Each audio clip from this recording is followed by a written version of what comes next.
हो गया।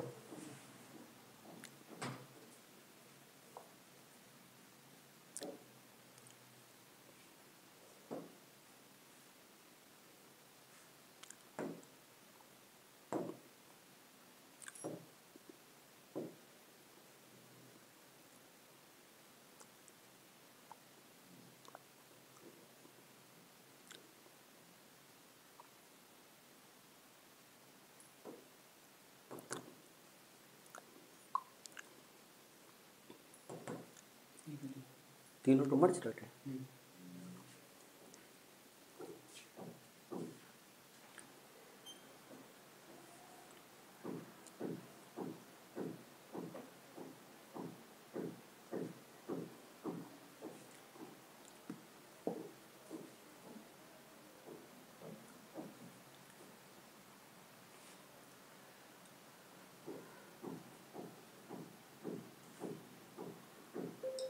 तो ऊपर नीचे मर्ज कर दी क्या? ठीक बात। चलो एक बार सब लोग कमेंट करके मुझे बता दो, आपको मेरी ऑडियो वीडियो क्लियर है? फटाफट बताइए, आपको मेरी ऑडियो वीडियो क्लियर है? हम सब लोग लाइव हो चुके हैं। काफी दिनों बाद हम सब लोग मिल रहे हैं, है ना? ठीक है, तो आप सब लोगों को पता होगा कि हम लोगों ने डाइजेस्टिव सिस्टम को कंप्लीट कर लिया और लगभग डाइजेस्टिव सिस्टम मेरे हिसाब से 3 घंटे के आसपास खत्म हुआ है। 3 घंटे में थ्योरी खत्म हुई है ना? सर साउंड लो है? साउंड लो नहीं है मेरे भाई, मुझे एकदम साफ दिखाई दे रहा है, आप चाहो तो देख सकते हैं एकदम, ठीक है। तो आप सब लोगों को पता होगा कि हम लोगों ने डाइजेस्टिव सिस्टम को क्लियर है ना? ओके, तो डाइजेस्टिव सिस्टम की थ्योरी एकदम क्लियर है। मैंने बोला भी था कि आप सब लोग पढ़ लेना। मैंने A to Z बहुत सारी चीजें बताई हैं, आप विश्वास मानिए, मतलब कोई भी ऐसी चीज नहीं है जो छोड़ी हो। आप ये देखिए, हमने अमाशय के बारे में इतनी ढेर सारी चीजें बताई, हर एक चीज के बारे में डिटेल में डिस्कशन हो चुका है। ओके, अच्छा अब हम लोग क्या करने वाले हैं, हम लोग इसके MCQ देखने वाले हैं। तो अगर आपने पूरा थ्योरी अच्छे से पढ़ रखा है तो आप लोगों को डाइजेस्टिव सिस्टम के MCQ को सॉल्व करने में बहुत ज्यादा समय नहीं लगेगा। यानी 100 क्वेश्चन का जो MCQ है वो मेरे हिसाब से हम लोग 1.5 घंटे की क्लास में अभी पूरा खत्म करने वाले हैं, पूरा 1.5 घंटे की क्लास में खत्म कर लेंगे। तो आप सब लोग फटाफट सारे क्वेश्चन का बस आंसर देते रहिए, जहां पर समझाने की जरूरत पड़ेगी मैं वो समझाऊंगा भी आपको, लेकिन फिलहाल मैं ये चाहता हूं ज्यादातर क्वेश्चन का आंसर आप खुद दे। चलो भाई क्वेश्चन की शुरुआत करें, एक बार कमेंट करके बताओ, जल्दी से शुरुआत करें। यस एक बार बोल दो। ज्यादातर सवालों के आंसर आपको देने हैं और सवालों का लेवल आपको भी पता है बढ़िया रहेगा, तभी मैंने 100 क्वेश्चन लिए हैं, है ना? मतलब आप ये मान के चलो कि कोई भी ऐसा पॉइंट नहीं होगा जो छूटेगा, सारा कुछ क्लियर हो जाएगा। चलो तो पहले क्वेश्चन से मिलते हैं। पहला क्वेश्चन आपके स्क्रीन पर पढ़िए और जल्दी से कमेंट करके बताइए पहले सवाल का सही उत्तर किसके साथ जाने वाला है। अभी आज संडे है ना, तो आज मैं कानपुर में हूं। चलो बताओ क्या लिखा है, कथन को पढ़िए और बताइए। अमाशय में हाइड्रोक्लोरिक एसिड उत्पन्न होता है जो भोजन के भंजन यानी ब्रेक डाउन के लिए सहायता करता है। एकदम सही। हमारे अमाशय में ही तो HCl उत्पादित होता है। HCl का जो उत्पादन होता है वो कौन सी सेल से होता है? मैंने आपको बताया था कि वो जो हमारी ऑरिजिनेटेड सेल होती है बच्चों, ऑरिजिनेटेड सेल ही हमारे HCl का उत्पादन करती है ना? कार्डिएट वाले हिस्से में पाई जाती है, इसलिए इसको कार्डिएट सेल भी कहते हैं। पाचन रसों की क्रिया को अम्लीय माध्यम की आवश्यकता होती है। Digestive juice required an acidic medium to function. मतलब अगर मैं ये कहूं कि इन्होंने बोला है कि जो हमारे डाइजेस्टिव जूस है ना, इनको करने के लिए कह सकते हैं कि अम्लीय माध्यम की आवश्यकता होती है। यह बात भी एकदम सही है। और कहीं ना कहीं अम्लीय मीडियम की आवश्यकता है, तभी HCl क्या काम करता है? HCl ना डाइजेस्टिव जूस की रिएक्टिविटी को इंक्रीज कर देता है। तो दोनों कथन सही भी है और व्याख्या भी करते हैं। ऑप्शन नंबर हमारा कौन वाला उत्तर हो जाएगा? डी वाला उत्तर एकदम सही आंसर है। नेक्स्ट है अगला, बताओ दूसरा। उस प्रक्रिया को क्या कहते हैं जिसमें बड़े अणु छोटे अणु में टूट जाते हैं? बच्चों बड़े अणुओं को छोटे अणु में टूटना, इसी को हम लोग क्या नाम से जाना जाता है? तो बड़े अणु को जब आप छोटे अणु में टूटते हैं तो ध्यान रखना, इसी को हम लोग डाइजेशन कहते हैं। ये डाइजेशन की ही तो डेफिनेशन है। ये टेस्ट की डेफिनेशन है, डाइजेशन की डेफिनेशन है। तो आंसर इसका किसके साथ जाएगा? ऑप्शन नंबर बी वाला आंसर एकदम सही है, ऑप्शन नंबर बी। नेक्स्ट है अगला, चलो बताओ बताओ, निम्न में कौन सा मनुष्य के पाचन तंत्र का भाग नहीं है? पाचन तंत्र का मतलब हो गया डाइजेस्टिव सिस्टम। आपको बताना है कि इनमें से कौन हमारा डाइजेस्टिव सिस्टम का हिस्सा नहीं है। बच्चों देखो, आहार नाल डाइजेस्टिव सिस्टम में आता है, डाइजेस्टिव ग्लैंड भी आती है, लेकिन हृदय डाइजेस्टिव सिस्टम का हिस्सा नहीं है। सवाल ये था कि कौन सा पाचन तंत्र का भाग है। अच्छा भाग है, अरे थोड़ा इंग्लिश में और हिंदी में मिस्टेक है। Which of the following is oblique और not the part of human digestive system?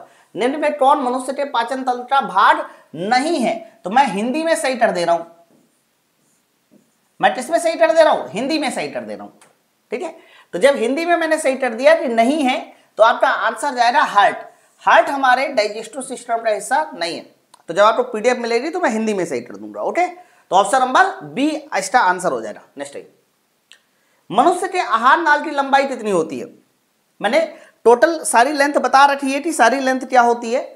तो जब एलिमेंट्री कैनाल की लेंथ पूछी जाती है तो 9 मीटर बताई जाती है, और अगर कोई तुमसे फीट में पूछे तो 30 फीट बता दी है। यह हमारे एलिमेंट्री कैनाल की लंबाई है। तो आंसर इसका किसके साथ जाएगा? ऑप्शन नंबर बी वाला उत्तर जाएगा 9 मीटर के साथ। नेक्स्ट है अगला, बताओ, मनुष्यों में आहार नाल से शुरू होती है और गुदा में खत्म होती है। मतलब आहार नाल एलिमेंट्री कैनाल कहां से शुरू होती है, कहां पर खत्म होती है ना बच्चों? एलिमेंट्री कैनाल हमारी मुंह से शुरू होती है, बटल कैविटी से शुरू होती है और लास्ट में जाके एनस में खत्म होती है। तो आंसर इसका किसके साथ जाएगा? सर बटल कैविटी से शुरू होती है, या फिर आप बोल सकते हैं कि मुठ से शुरू होती है। ऑप्शन नंबर हमारा ए वाला आंसर जाएगा माउथ के साथ। बटल कैविटी का दूसरा नाम भी मैंने आपको बताया था। बटल कैविटी को हम लोग ओरल कैविटी के नाम से भी जानते हैं। किससे नाम से जानते हैं? ओरल कैविटी के नाम से जाना जाता है। ऐसे यार, मनुष्यों में आहार नाल का भाग है, आपको बताना है कि आहार नाल का कौन सा भाग है। आहार नाल में ध्यान रखना, मुंह आता है, फिर एसोफेगस के साथ अमाशय, छोटी आंत, बड़ी आंत, ये सब आती है। तो बटल कैविटी, एसोफेगस, इसके अलावा अमाशय, ये सब हमारे आहार नाल के हिस्से में आते हैं, एलिमेंट्री कैनाल में आते हैं। ऑप्शन नंबर डी वाला आंसर एकदम सही उत्तर है। मतलब देखो, मैं ये चाहता हूं कि आप सब लोगों ने जो जो पढ़ रखा है, थ्योरी पढ़ रखी है, इसीलिए मैं स्पीड में चल रहा हूं। अगर थ्योरी आपने नहीं पढ़ी होती तो हम लोग स्पीड में नहीं चलते। निम्नलिखित में कौन हमारे मुख गुहा में उपस्थित नहीं है? इनमें से कौन हमारा मुख गुहा का मतलब बटल कैविटी में उपस्थित नहीं है। बच्चों बटल कैविटी में हमारे जीभ आते हैं, दांत आते हैं, और रस संवेदी ग्रही भी आती है। समझना बात को। लेकिन अगर एसोफेगस की बात करते हैं तो एपिग्लॉटिस की बात करते हैं तो एपिग्लॉटिस बटल कैविटी में नहीं आती। एपिग्लॉटिस कहां आती है? तो कह देना ये हमारी आती है फूड पाइप में। किस बात आती है? Food pipe. एपिग्लॉटिस का काम याद है ना? एपिग्लॉटिस क्या करता है कि जो आप भोजन मुंह से खाते हो उसको फेफड़ों में जाने से रोकता है। एपिग्लॉटिस एक तरह का वाल्व है। तो ये तुम्हारा मुख गुहा के हिस्से में नहीं आएगा। तो ऑप्शन नंबर डी इसका सही आंसर जाएगा। 8वां ये, चलो बताओ, जीभ के किस भाग में मीठे स्वाद का पता चलता है? मैंने आपको पूरे जीभ के टेस्ट के बारे में बताया है कि जीभ का कौन सा भाग किस तरह का टेस्ट देता है। जैसे कि ये मान लीजिए जीभ है, तो जीभ का ये जो अग्र वाला हिस्सा होता है, ये वाला हिस्सा बताइए किस भाग को बारे में बताता है? मीठे भाग के बारे में। जबकि जरा पिछला वाला हिस्सा की बात करते हैं, सबसे लास्ट वाला, ये आपको बताता है कड़वा वाला हिस्सा। जबकि साइड वाले जो हिस्से होते हैं वो आपको कहीं ना कहीं क्या बताते हैं? नमकीन हो गया, इसके अलावा रसैला हो गया, वो बताते हैं। लेकिन सवाल क्या बोला जा रहा था? मीठे भाग। तो मीठे भाग को हमेशा अग्र वाला भाग बताता है। ऑप्शन नंबर है। इसकी भी डिटेल मैंने सब दे रखी है, ऐसा कुछ नहीं, मतलब ये सब चीजें ना मैंने पढ़ा रखी है, इसीलिए मैं डिटेल में जा रहा हूं। ये सारी चीजें कहीं ना कहीं हो रखी है। आप मेरी बात समझ रहे हैं ना? ये देखिए, ये हमारा जीभ वाला हिस्सा मैंने पूरा पढ़ा रखा है, तो जरूरी नहीं कि मुझे पूरी डिटेल बतानी है। अरे आपने थ्योरी पढ़ रखी है तो ओके। नेक्स्ट है अगला, बताइए, मनुष्य के दांत कैसे होते हैं? इसको आप वेरी वेरी इंपॉर्टेंट क्वेश्चन कर लो भाई साहब, बहुत इंपॉर्टेंट है। इसीलिए, और मैंने ये पूरा डिटेल में ही पढ़ा रखा था कि कैसे होता है बच्चों। थेटोडोंट वो तीत होते हैं जो मसूड़ों में फंसे रहते हैं, हमारे दांत थेटोडोंट होते हैं। डाइफायोडोंट वो होते हैं जो दो बार निकलते हैं, एक मोनोफायोडेंट एक डाइफायोडेंट, ये भी होते हैं हमारे दांत दो बार निकलते हैं। हेट्रोडोंट का मतलब जो अलग अलग होते हैं, हमारे दांत अलग अलग है इसलिए तो आईसीपीएम, इंसीजर, कैनायन, प्रीमोलर और मोलर कहते हैं। मछली के दांत होमोडोंट होते हैं। तो हमारे दांत इनमें से सभी हैं, ये सारी प्रॉपर्टी मनुष्य के तीत रखते हैं। इन सब का मतलब बहुत नीट एंड क्लीन पता होना चाहिए, ठीक है, पढ़ लेना। चलो आगे नेक्स्ट। अगर सोनू के पास दूध के दांत है तो इसकी अधिकतम संख्या कितनी हो सकती है? मान लो सोनू किसी लड़के का नाम है और उसके पास दूध के दांत है, तो इसकी अधिकतम संख्या कितनी हो सकती है? तो ध्यान रखना, सोनू के पास जो भी मिल्की टीथ फॉर्मूला होता है उसका जो फॉर्मूला होता है ICPM 2802। तो ये हमारे कितने दांतों के लिए होता है? सर ये एक तरफ के दांतों के लिए होता है, लेकिन जब इसमें 4 का मल्टीप्लाई कर देते हैं तो हमें टोटल टीथ पता चल जाते हैं। तो 5 × 20 मिल्की टीथ ज्यादा से ज्यादा कितने हो सकते हैं? 20 हो सकते हैं। 20 से ज्यादा कभी मिल्की टीथ नहीं हो सकते, है ना, ध्यान रखना इस बात को। नेक्स्ट ये लो, डेंटल फॉर्मूले के बारे में बोला जा रहा है। सर RRB जे कवर हो जाएगा, 100% नहीं 200% कवर होगा भाई। डेंटल फॉर्मूले के बारे में बोला है कि डेंटल फॉर्मूले में आपको बताना है इंसीजर टीथ की संख्या क्या है। वैसे नहीं भी बताता तो भी आपको पता होना चाहिए, जब हम लोग टीथ फॉर्मूला पढ़ते हैं तो 2802 होता है, 2823 होता है। तो टीथ किसकी बात हो रही है? सर जनरल मनुष्य की बात हो रही है। तो बच्चों 2823 ये हमारे जनरल मनुष्य की बात हो रही है, ICPM। बट अगर मैं आपसे पूछूं कि बताओ इंसीजर दांतों की संख्या टोटल कितनी होनी चाहिए, तो हमें 4 से मल्टीप्लाई कर देना है, ठीक है। तो 4 दूनी 8, 4 दूनी 8 यानी टोटल हमारे पास कितना होगा? सर इंसीजर टीथों की संख्या 8 होगी। कितनी होगी? 8 होगी। नेक्स्ट, मनुष्य में उन दांतों की संख्या कितनी है जो पूरे जीवन काल में एक ही बार निकलते हैं? ठीक है, एक ही बार निकलते। बच्चों ध्यान रखना, आपके पूरे जीवन काल में 52 दांत निकलते हैं, 52 में ध्यान रखना हमारे 20 और 20 40 दांत ऐसे होते हैं जो 2 बार निकलते हैं, 20 करके। लेकिन अगर 12 दांत की बात करते हैं तो 12 दांत कितनी बार निकलते हैं? सर 12 दांत एक बार निकलते हैं। तो सवाल में एक बार वाला पूछा जा रहा था, इसलिए इस सवाल का सही उत्तर हमारा ऑप्शन नंबर सी होगा, 12 दांत, है ना। चलो नेक्स्ट ये लीजिए, बताइए इनमें से कौन मोनोफायोडोंट है?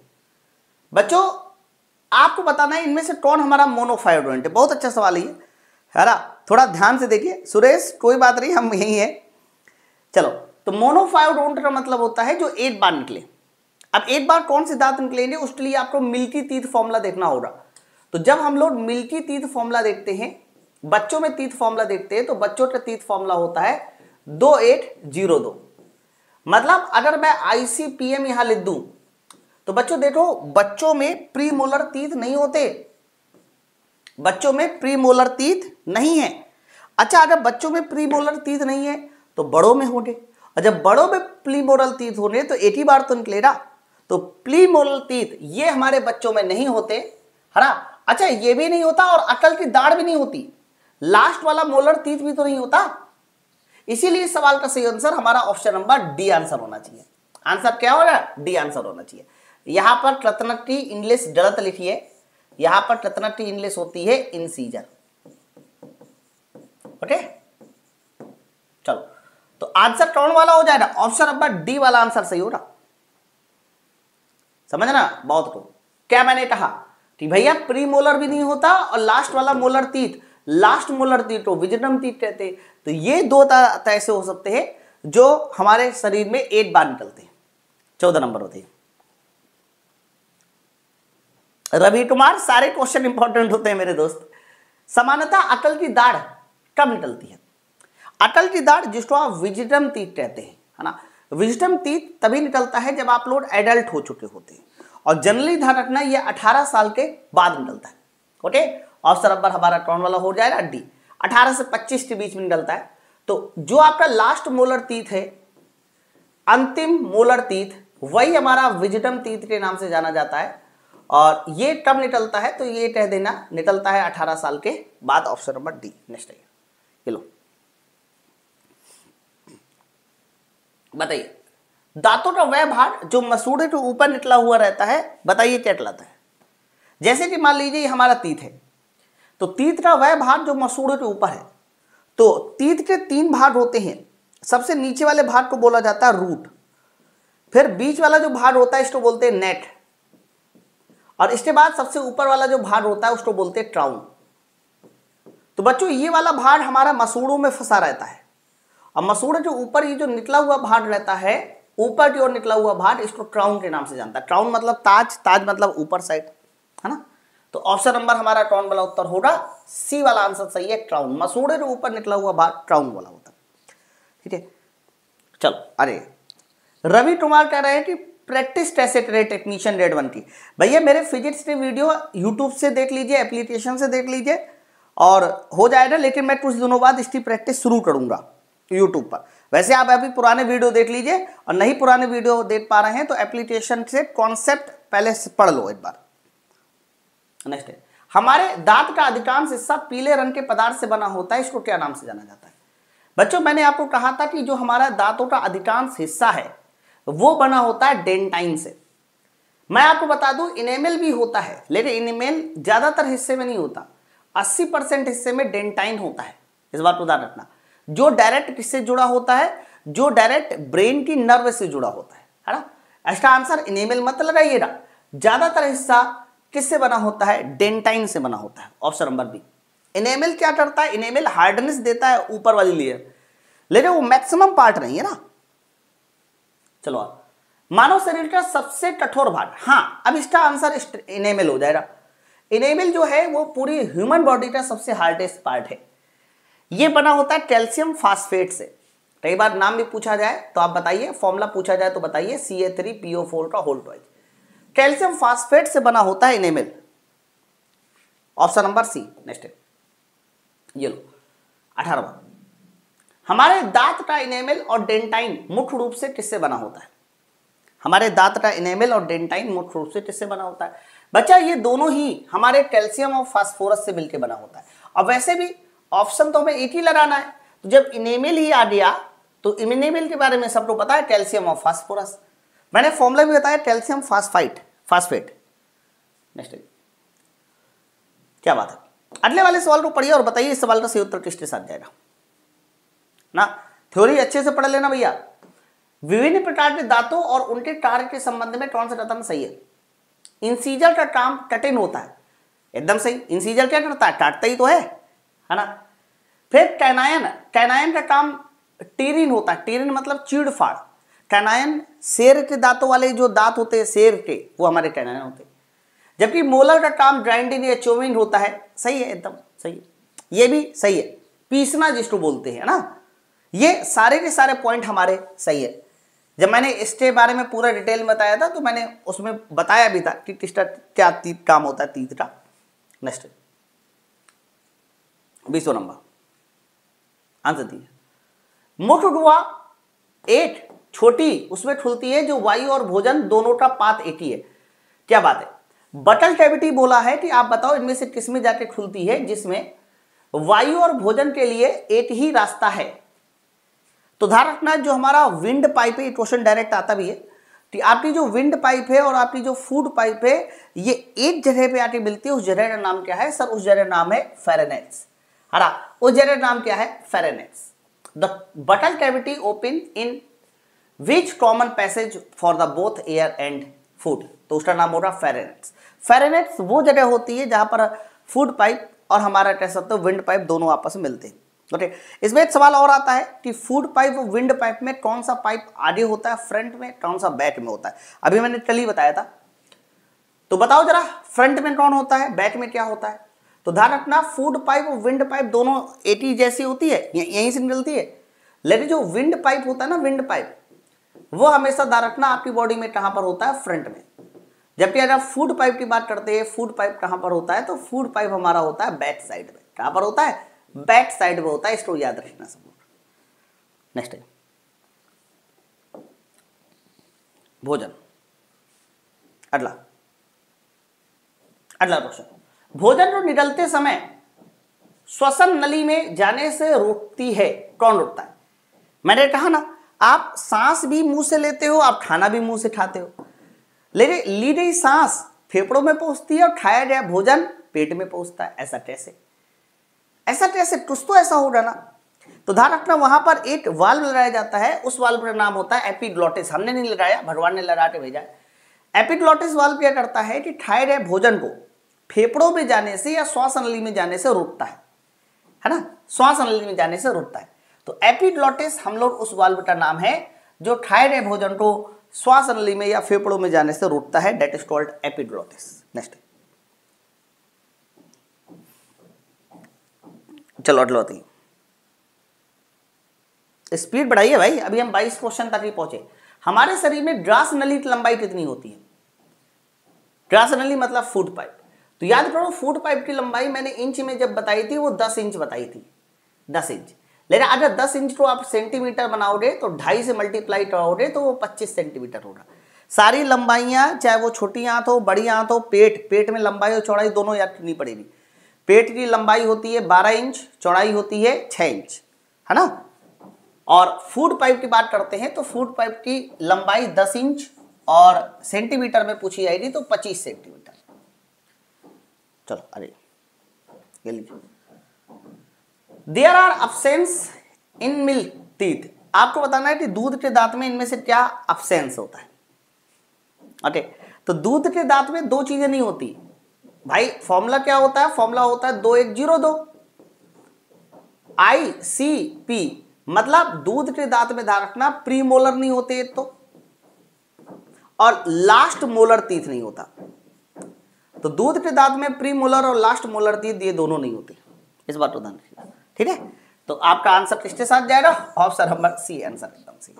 नेक्स्ट है अगला, बताइए, ये क्वेश्चन को पढ़िए और बताइए इस सवाल का सही उत्तर किसके साथ है। निम्नलिखित में किस भाग में कोई पाचन क्रिया नहीं होती?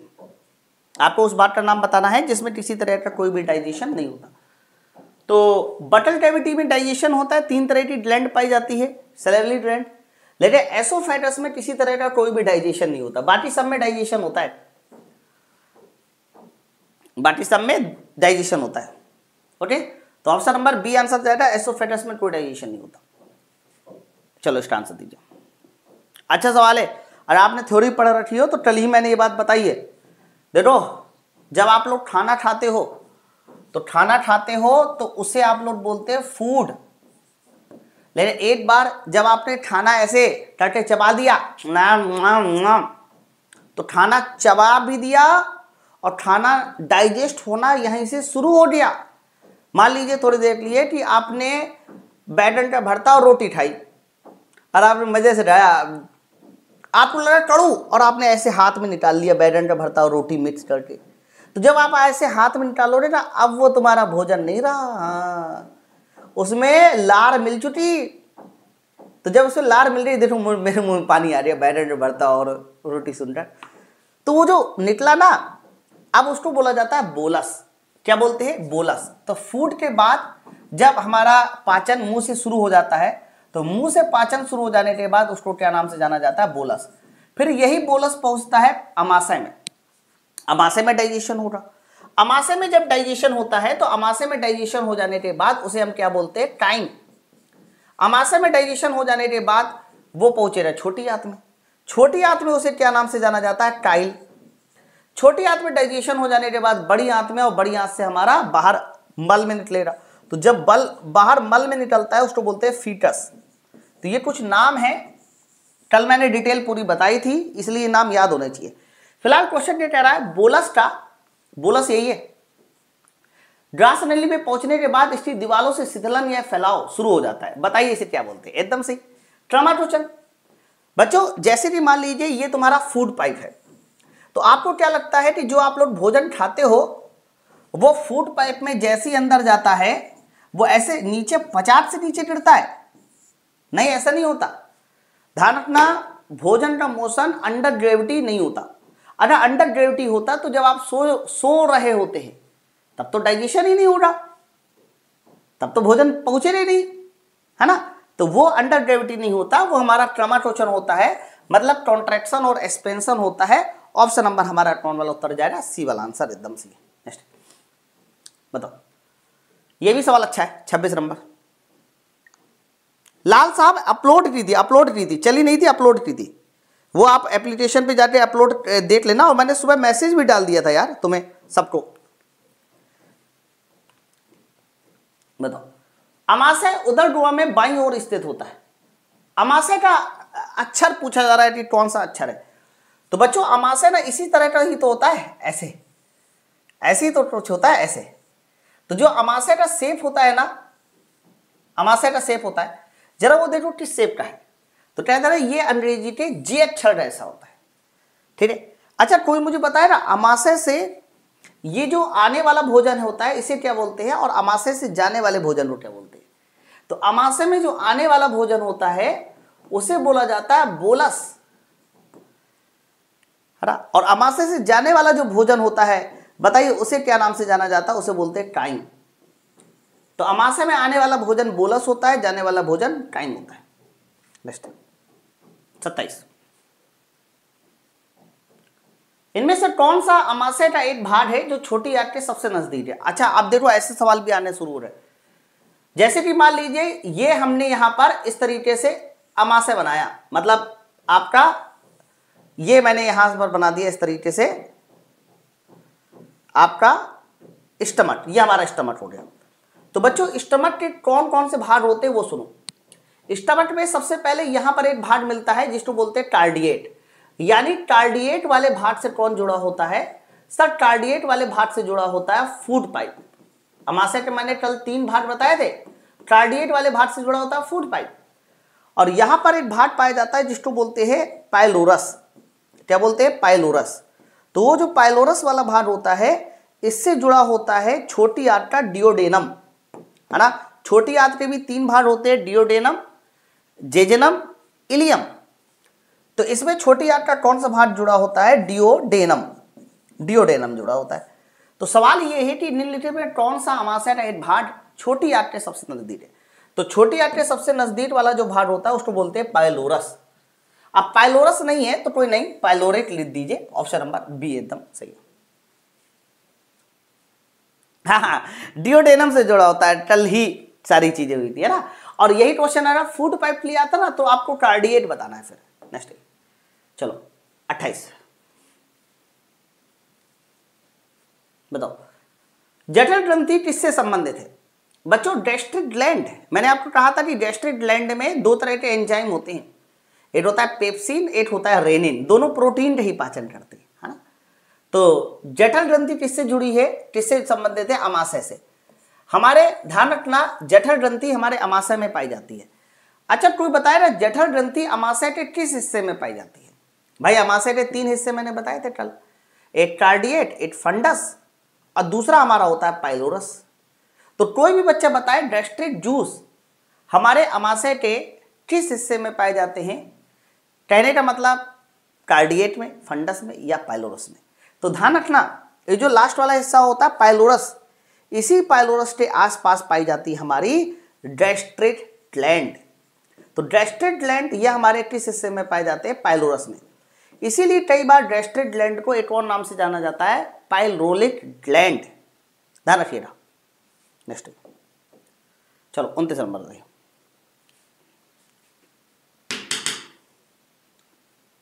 बताइए gastric gland secret, gastric gland क्या सीक्रेट करती है?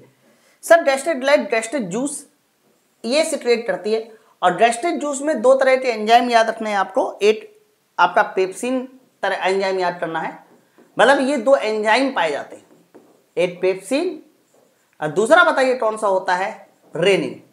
ये हमारे गैस्ट्रिक जूस में पाए जाने वाले एंजाइम के नाम है, ठीक है। चलो आगे 30 आंसर दीजिए, इसको पढ़िए और बताइए क्वेश्चन नंबर 30 का सही उत्तर किसके साथ जाएगा? 1 सेकंड रुको जरा, इसको बुला लो।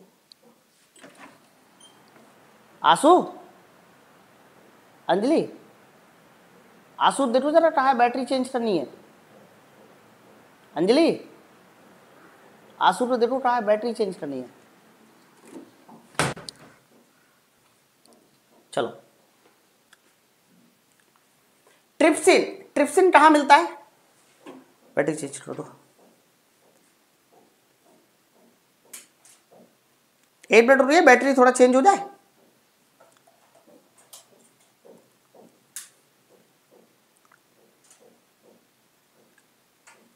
हटाओ, ठीक है। तो मेरे भाई जो हमारा ट्रिप्सिन है, ये ट्रिप्सिन कहां मिलता है?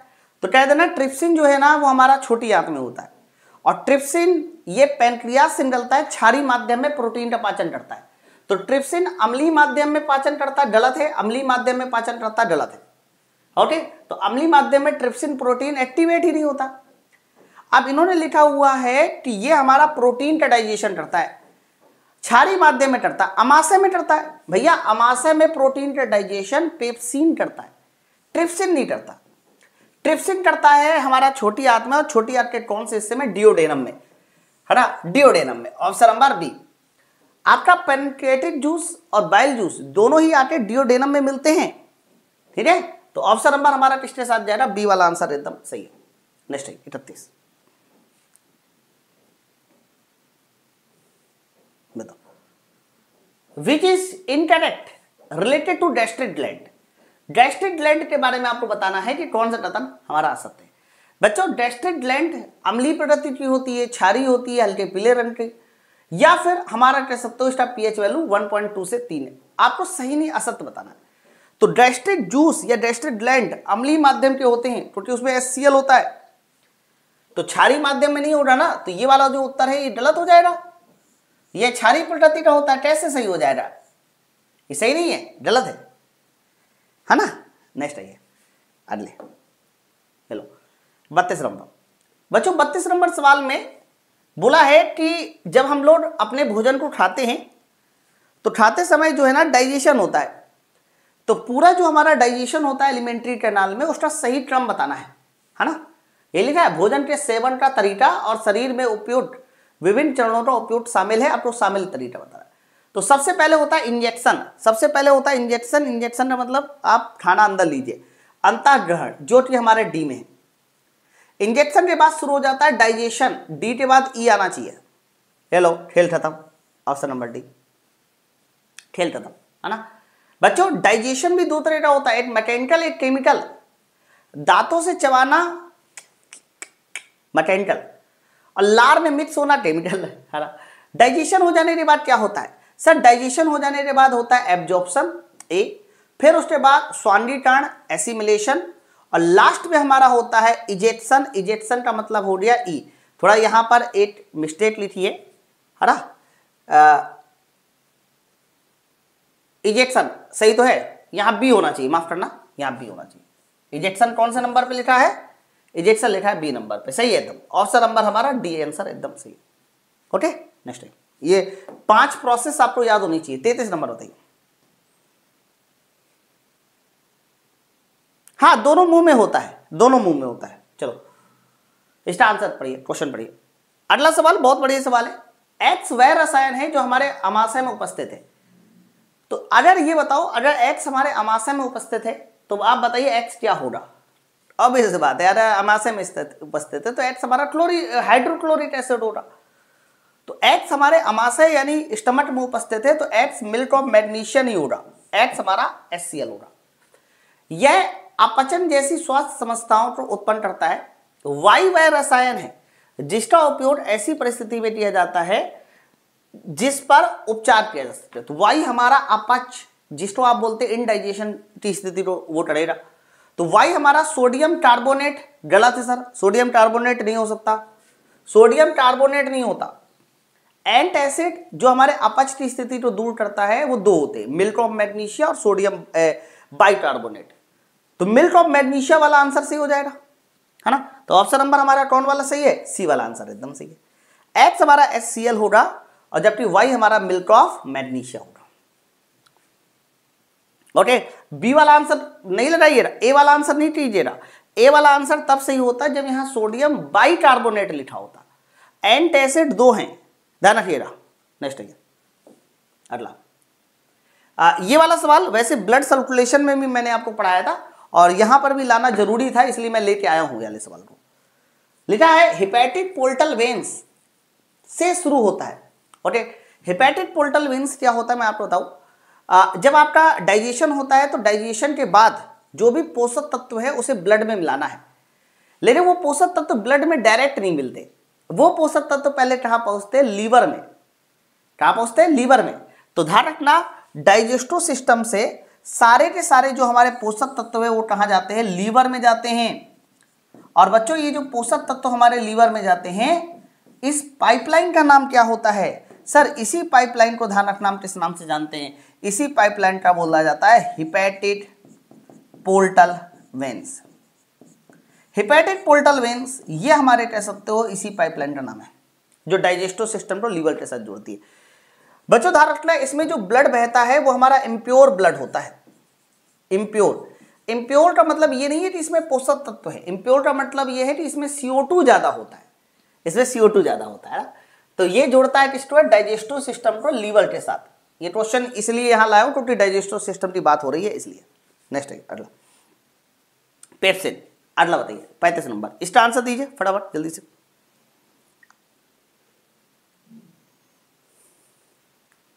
बताओ पेप्सिन। आपको पता है कि पेप्सिन कहां बनता है? हमारे अमाशय में। और पेप्सिन अम्लीय माध्यम में पाचन कराता है ना। और किसका पाचन कराता है? प्रोटीन का। प्रोटीन को पेप्टोन्स में तोड़ता है।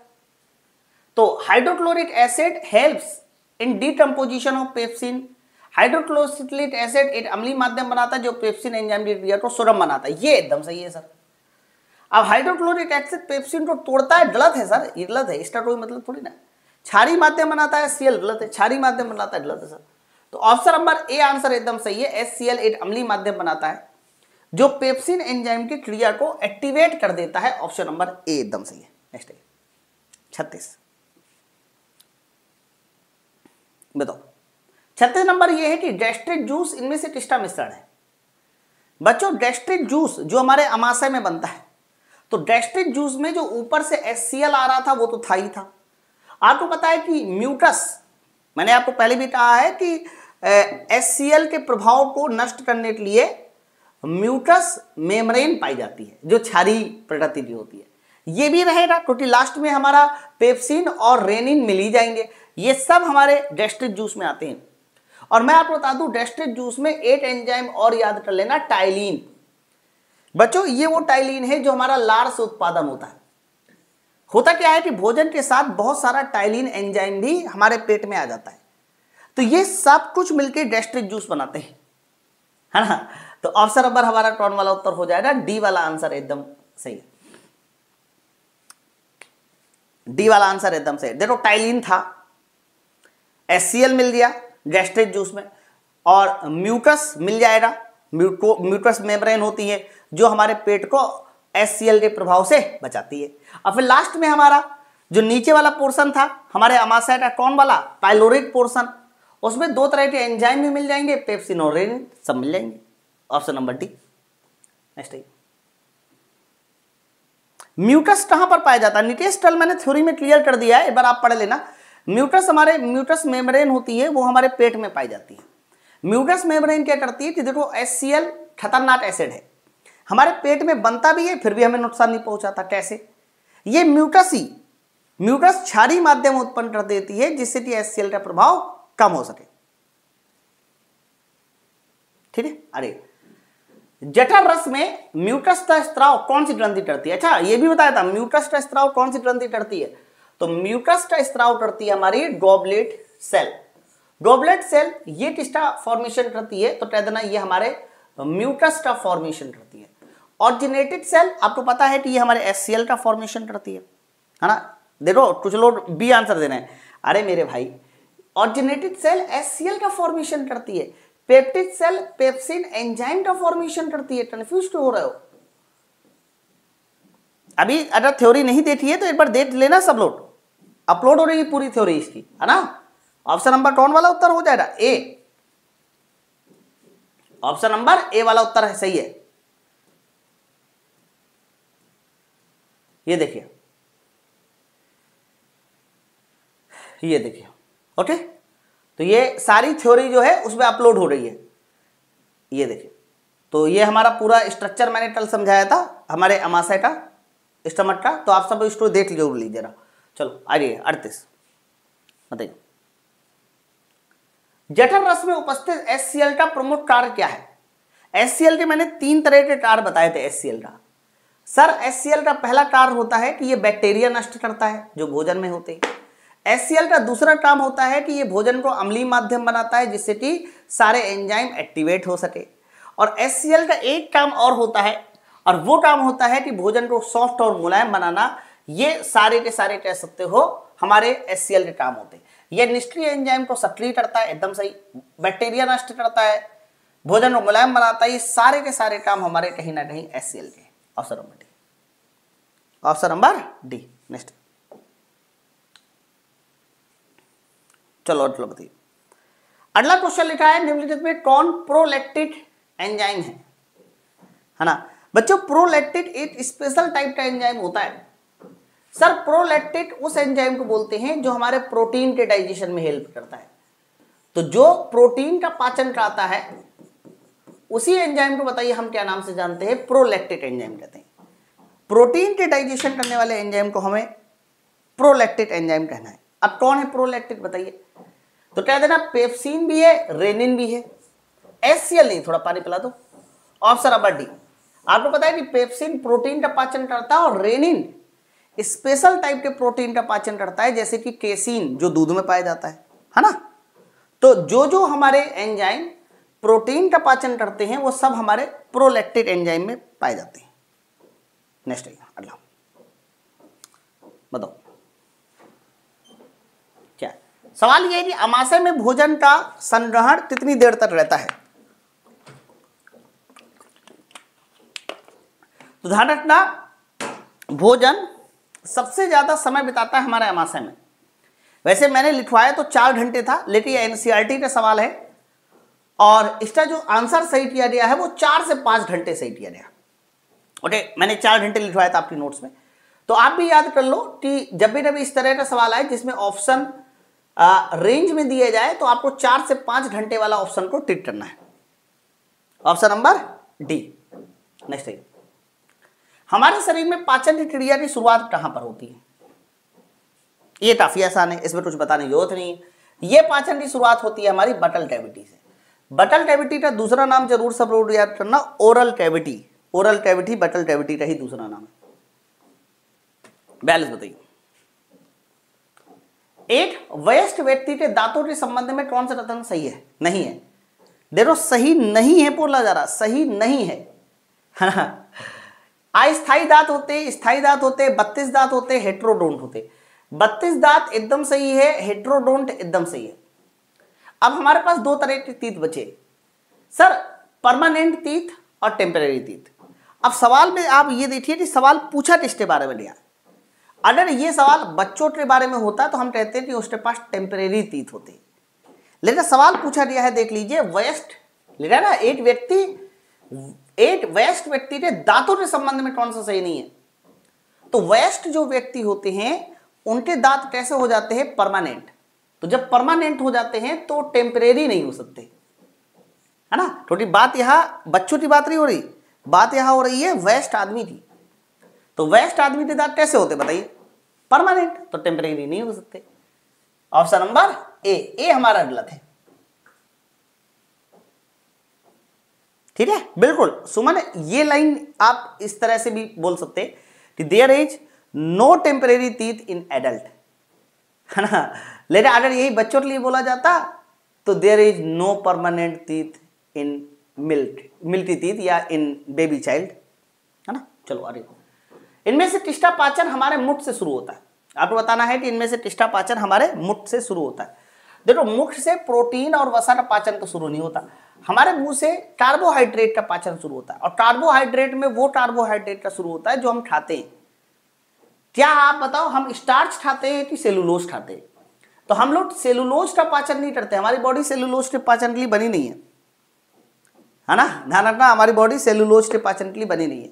तो आंसर हो जाएगा starch, option number C. Carbohydrate में भी कौन वाला भाई? स्टार्च, सेलुलोज, है ना, ये सब क्या है, कार्बोहाइड्रेट है। लेकिन कौन वाले कार्बोहाइड्रेट का पाचन के लिए हमारे शरीर बना है, तो कह देना भैया स्टार्च, सेलुलोज के लिए नहीं। ऑप्शन नंबर सी सही है। नेक्स्ट बताओ 44, हमारे पाचन प्रक्रिया में प्रोटीन के पाचन की शुरुआत कहां से होती है? तो ध्यान रखना, प्रोटीन के पाचन की शुरुआत हमारे अमाशय से होती है, मुंह से नहीं होती। अमाशय में जो हमारा पेप्सिन और रेनिन है वही करते हैं प्रोटीन का पाचन। तो प्रोटीन के पाचन की शुरुआत हमारे स्टमक से की जाती है। Option number B, option number हमारा बी। प्रोटीन पहले पेप्टोन्स बनता है, पेप्टोन्स, और पेप्टोन्स क्या बन जाता है बाद में? अमीनो एसिड, है ना। अलग अलग रूप है और कुछ नहीं है। चलो नेक्स्ट है, मनुष्यों में छोटी आंत की लंबाई बताइए कितनी होती है? तो याद रखना, जब छोटी आंत की लंबाई पूछी जाए तो 6 से 7 मीटर बताना है, और अगर फीट में पूछी जाती है तो क्या बताओगे आप? 22 फीट। 6 से 7 मीटर 22 फीट, ये हमारे मनुष्य में छोटी आंत की लंबाई है। सबसे ज्यादा छोटी आंत वो हमारी खरगोश की होती है, और सबसे कम छोटी आंत शेर की होती है। नेक्स्ट बताओ अगला सवाल, छोटी आंत का सबसे पहला और सबसे छोटा भाग क्या है? अच्छा, सबसे पहला भाग, ये तो आसान है। देखो, छोटी आंत जब शुरू होती है ना तो ऐसे सी आकार का एक शेप बनता है, सी आकार का, इसको बोलते हैं डियोडेनम। डियोडेनम के बाद जेजनम आता है, जेजनम के बाद इलियम आता है।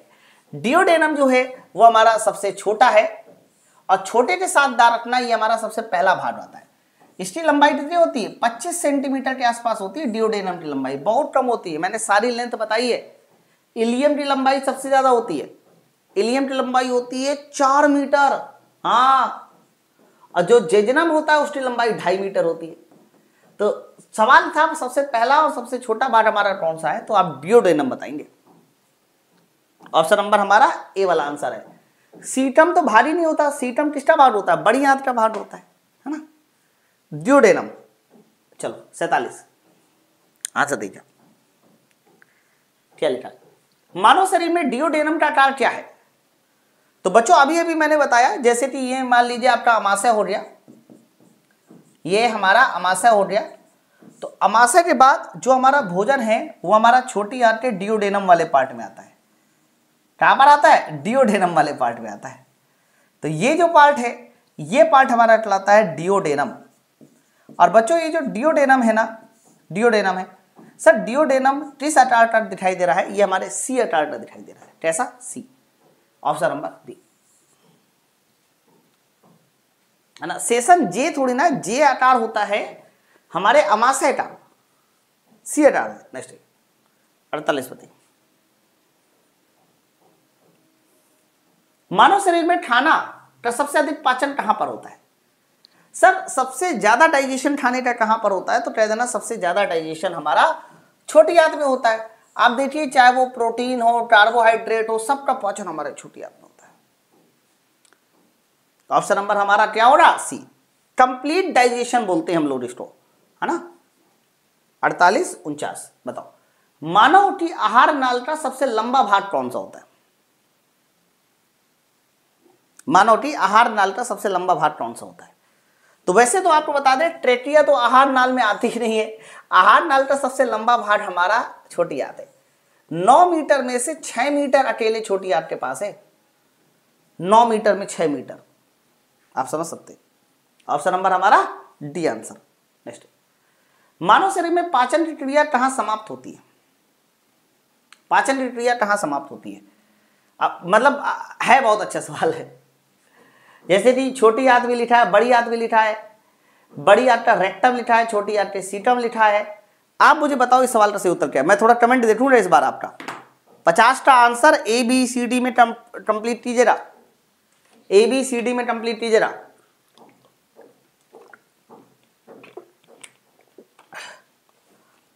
उनचास क्वेश्चन मुझे मॉक में गलत हुआ था। अच्छा, 49 नंबर तुम्हारा मॉक टेस्ट में गलत हुआ था, आया था क्या?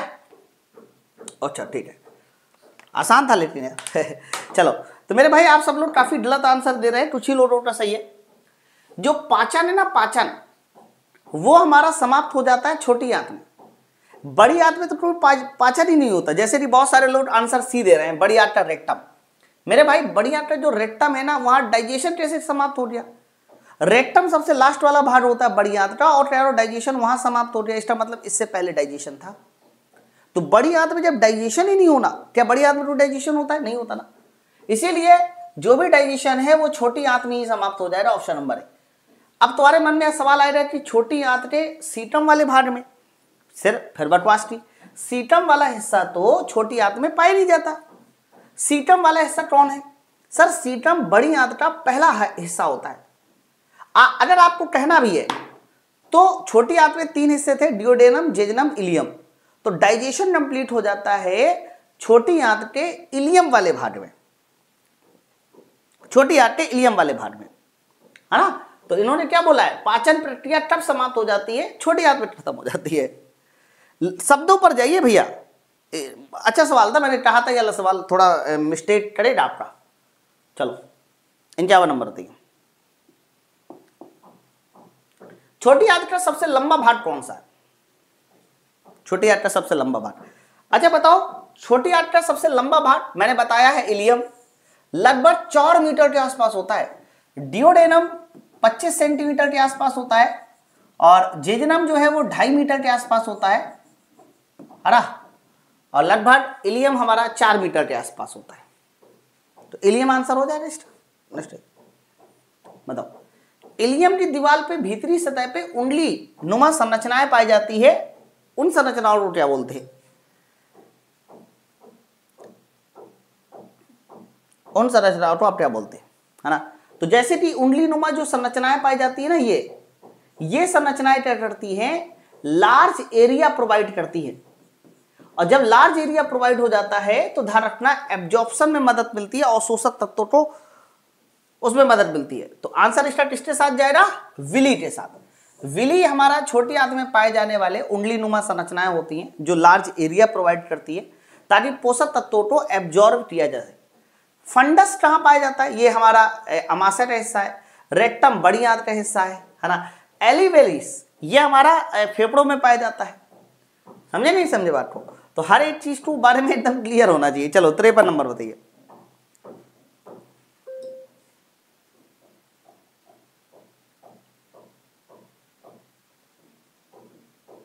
क्या बात है, पढ़िए जल्दी पढ़िए और बताइए क्वेश्चन नंबर 53 का सही उत्तर किसके साथ जाने वाला है?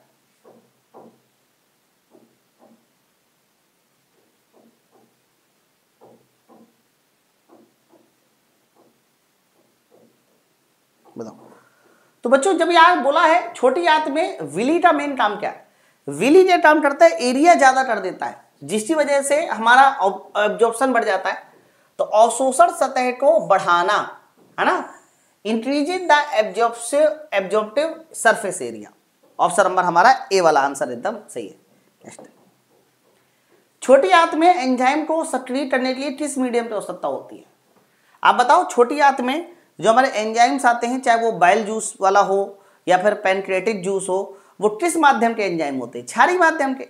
पैनक्रियाटिक जूस, बाइल जूस, ये सब कैसे होते हैं? क्षारीय माध्यम में होते हैं। ऑप्शन नंबर हमारा सी वाला आंसर ही हमारा सही होगा, क्षारीय माध्यम। नेक्स्ट बताओ 55 क्या कह रहा है? 55 बड़ी आंत का कौन सा भाग छोटी आंत के इलियम से जुड़ा होता है? कितना बेहतरीन सवाल है, मतलब मजा आ गया सवाल को पढ़े थे।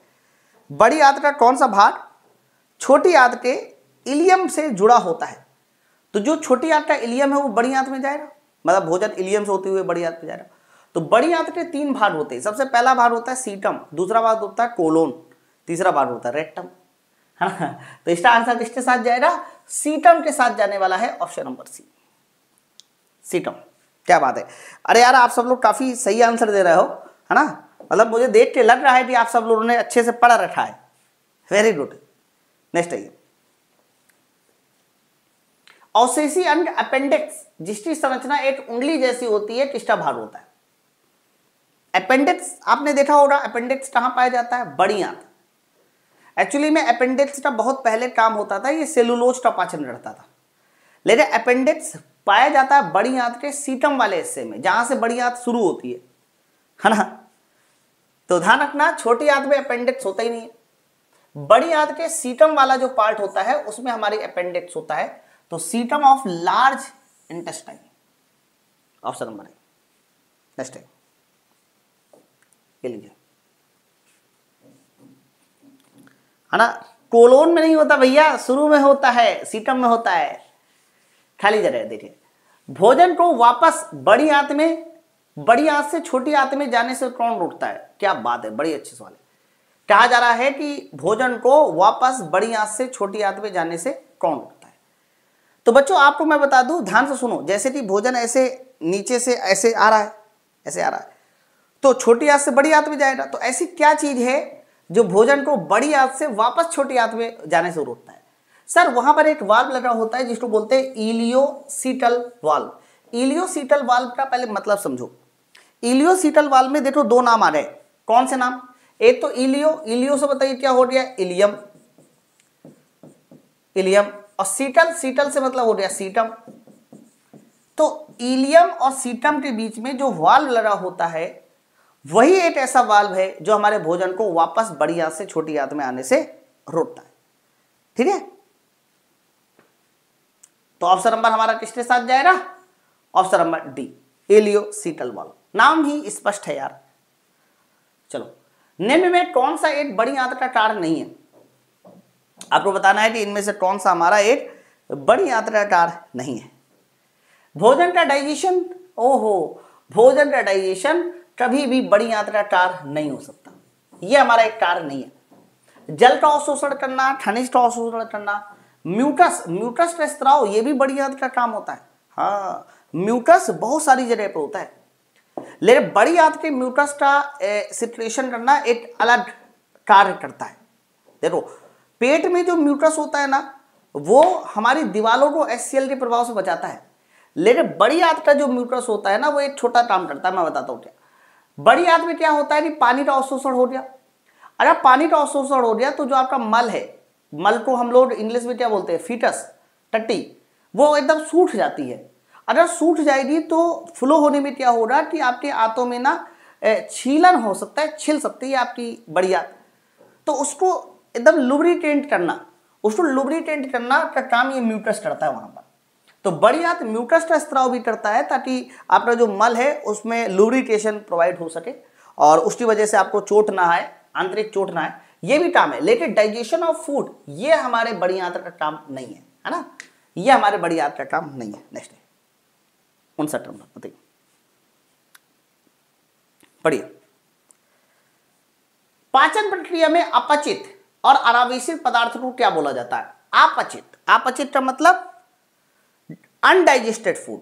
तो आप बताइए जो हमारा अनडाइजेस्टेड फूड होता है वो से हम लोग क्या कहते हैं? तो कहना अनडाइजेस्टेड फूड हमारा क्या कहलाता है? बच्चों याद करो, बोलस, टाइम, ये सब थोड़े कहलाता है, फीटल कहते हैं, मल बोलते हैं इसको। अच्छा, ऑप्शन में हिंदी में मल लिखा है, लेकिन कई बार ये लोग पता क्या करते हैं, हिंदी वाले ऑप्शन में फीटल लिख देते। तो तुम्हें पता होना चाहिए फीटल, है ना। वैसे मैंने कल एक टेक्निकल डिफरेंस बताया था कि फीटल और फीटस में क्या अंतर होता है।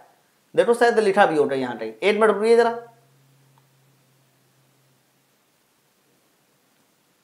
कहाँ गया? एक मिनट रुकिएगा, एक चीज मुझे आपको दिखानी थी। ये देखो, जब आप फीटस कहते हैं तो फीटस का मतलब होता है मल, मल का मतलब सिर्फ सूखा पदार्थ। लेकिन जब फीटल हो जाता है, फीटल, फीटल का मतलब होता है मल प्लस पानी, वो हमारा फीटल कहलाता है। ठीक है, तो दोनों में एक बहुत माइनर सा डिफरेंस है, कोई बात नहीं, इन्होंने फीटल लिख दिया, लेकिन फीटल का मतलब मल प्लस पानी होता है ना। नेक्स्ट है, चलो आगे अगला।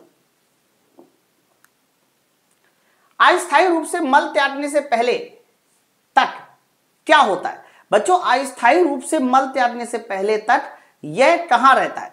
तो आप मान लीजिए, ऐसा तो है नहीं कि पूरे दिन में 24 घंटे में 24 घंटे जाते हो, ऐसा नहीं होता। तो जिस तरीके से यूरिन आपका एक जगह इकट्ठा होता है, उसी तरीके से आपका मल भी एक जगह इकट्ठा होता है। उस जगह का नाम क्या होता है? उस जगह नाम होता है रेक्टम। बड़ी आंत में होता है ये rectum. Okay, option number C answer इसका एकदम सही। फिर एनस होता है, एनएस के बाद हम लोग देखो वही बात है मृत्युंजय, मैंने कल भी ये बात बताई थी, बहुत सारे लोग रेक्टम और एनस में कंफ्यूज होते हैं। बच्चों रेक्टम क्या है ना, एक पाइपलाइन है, उसी पाइपलाइन में जब लास्ट में जो होल बना है उस होल का नाम है एनस। तो रेक्टम आपको बताना है, रेक्टम में इकट्ठा होता है। It's a number 61। मुझे लगता है कि 100 सवाल इस वाले चैप्टर से बहुत है, 100 से ज्यादा जो है आप ये मान के चलो कि मतलब इतने से ही पूरा सवाल फंस जाएगा।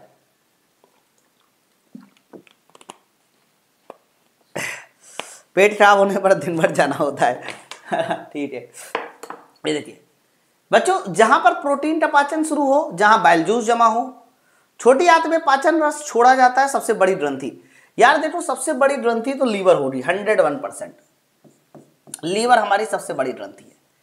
एक हमारा चौथा, ये लीजिए पूरा आंसर ही मिल गया, एक ही बात मिल गया है ना। प्रोटीन का पाचन हमारा पेट से शुरू हो जाता है, जिसको आप अमाशय भी कहते हैं। ऑप्शन नंबर बी एकदम सही है, मतलब सब ज्यादा हमें जाने की जरूरत नहीं है ना। चलो नेक्स्ट है यार, चलो 62 नंबर दिया। निम्नलिखित में कौन सा एक पाचन ग्रंथि नहीं है? आपको बताना है कि इनमें से कौन सी हमारी डाइजेस्टिव ग्लैंड नहीं है, बोलो। तो डाइजेस्टिव ग्लैंड हमारी सलेवरी ग्लैंड होती है, लीवर भी होता है, पैनक्रियास भी होता है, लेकिन थायराइड ग्लैंड हमारी डाइजेस्टिव ग्लैंड नहीं होती, ये तो हमारी एंडोक्राइन ग्लैंड होती है, गले में पाई जाती है ना। तो ऑप्शन नंबर डी हमारी डाइजेस्टिव ग्लैंड में नहीं आएगी। चलो ब्रूनल ग्रंथि कहां पर पाई जाती है बताइए, आपको बताना है ब्रूनर ग्लैंड कहां पर पाई जाती है, बोलो। तो बच्चों ब्रूनर ग्लैंड ये पाई जाती है हमारी छोटी आंत में, है ना। ये जो हमारा छोटी आंत का डियोडेनम वाला हिस्सा होता है ना, डियोडेनम, वो 4 लेयर से मिलकर बना होता है। हालांकि इतना डिटेल में कभी नहीं आएगा, तो ध्यान रखना, बस आप नाम बस सुन लो कि ब्रूनल ग्रंथि कहां पर पाई जाती है। ये छोटी आंत का जो डियोडेनम वाला हिस्सा है, डियोडेनम, तो डियोडेनम 4 लेयर से मिलकर बना होता है। उस 4 लेयर में से एक लेयर होती है सब म्यूकोसा। कौन सी? सब म्यूकोसा। तो सब म्यूकोसा वाली जो लेयर होती है, उसी लेयर में हमारी कौन सी ग्रंथि पाई जाती है सर? उसी लेयर में पाई जाती है ब्रूनल ग्लैंड्स, है ना। तो ऑप्शन नंबर हमारा किसके साथ जाएगा? आंत में। अब आप इंटेस्टाइन बोल दिया, वैसे होता एग्जैक्टली है, तो छोटी आंत के डियोडेनम के सब म्यूकोसा लेयर में। मतलब ये पूरी बात आपको याद रखनी है, इनमें से कोई भी बात आपको छोड़नी नहीं है, इनमें से कोई भी बात आपकी पूछी जा सकती है। तो ऑप्शन तो हमारा हो जाएगा आंत, ऑप्शन नंबर बी। नेक्स्ट अगला बताओ, प्रोटीन और वसा का पाचन कहां नहीं होता? क्या बढ़िया सवाल कि प्रोटीन और वसा का पाचन आपको बताना है कि कहां पर नहीं होता। तो आपको बताइए, तो देखो आपको बता दें, जो हमारा बटल कैविटी होती है, बटल कैविटी में कभी भी ध्यान रखिएगा प्रोटीन का पाचन और हमारे फैट का डाइजेशन नहीं होता बटल कैविटी में। क्यों? क्योंकि बटल कैविटी में डाइजेशन होता है हमारे कार्बोहाइड्रेट का, जबकि स्टमक में आपको पता है कि पाचन होता है ना, और प्रोटीन का पाचन होता है डियोडेनम, उसमें तो प्रोटीन और फैट दोनों का होता है। तो कहां नहीं होता? बटल कैविटी में नहीं होता। नेक्स्ट 65, लार में कौन सा एंजाइम स्टार्च को माल्टोज में तोड़ता है ना। लार में कौन सा एंजाइम स्टार्च को माल्टोज में तोड़ता है? तो इसका आंसर हमारा चला जाएगा टाइलिन के साथ। हालांकि कई बार टाइलिन को ना सेलेवरी एमाइलेज के नाम से भी जानते हैं, लेकिन एमाइलेज हमारा वहां भी मिला था पैनक्रियास में, तो उसको एक नाम दे देते सेलेवरी एमाइलेज, यानी लारी एमाइलेज, है ना, या फिर उसी को टाइलिन भी बोलते। तो टाइलिन क्या करता है सर? टाइलिन का मेन काम होता है कि जो हमारा स्टार्च है उसको तोड़ना। इसका आंसर बी मत लगाएगा, लाइसोजाइम, ये बैक्टीरिया को नष्ट करता है, पाचन नहीं करता। नेक्स्ट आइए 66 नंबर बताइए, 66 बोला है इनमें से कौन सा कार्बोहाइड्रेट के पाचन में कोई एंजाइम नहीं है? कार्बोहाइड्रेट के पाचन के लिए कोई एंजाइम नहीं है। क्या बात है, बहुत अच्छा सवाल है, बहुत बढ़िया सवाल। एक बार कमेंट करके थोड़ा मुझे बताओ मतलब लैंग्वेज देखिए कितनी बढ़िया लिखी है। तो इनमें से वो क्या जड़ है जहां पर कार्बोहाइड्रेट के पाचन के लिए कोई एंजाइम नहीं है? अच्छा सवाल है। तो इसका बिल्कुल इसका आंसर जाएगा हमारा स्टमक के साथ। स्टमक में प्रोटीन का पाचन होता है, जबकि ओरल कैविटी बटल कैविटी में कार्बोहाइड्रेट का होता है, स्मॉल इंटेस्टाइन में भी होता है, लेकिन ध्यान रखना स्टमक में कार्बोहाइड्रेट का कोई पाचन नहीं होता, सिर्फ प्रोटीन्स। अरे 67 नंबर बताइए। अमाशय में दूध में उपस्थित प्रोटीन केसीन पेप्टोन्स में कौन सा एंजाइम तोड़ता है? सर दूध के प्रोटीन की बात हो रही है कि दूध के प्रोटीन को कौन डाइजेशन कराता है ना? बताइए दूध के प्रोटीन को कौन डाइजेशन कराता है, उसका आंसर बताइए। तो दूध के प्रोटीन को डाइजेशन कराता है हमारा रेनिन, जो कि बच्चों में ज्यादा निकलता है, क्योंकि बच्चे दूध ज्यादा पीते हैं। ऑप्शन नंबर बी नेक्स्ट है। चलो 68 नंबर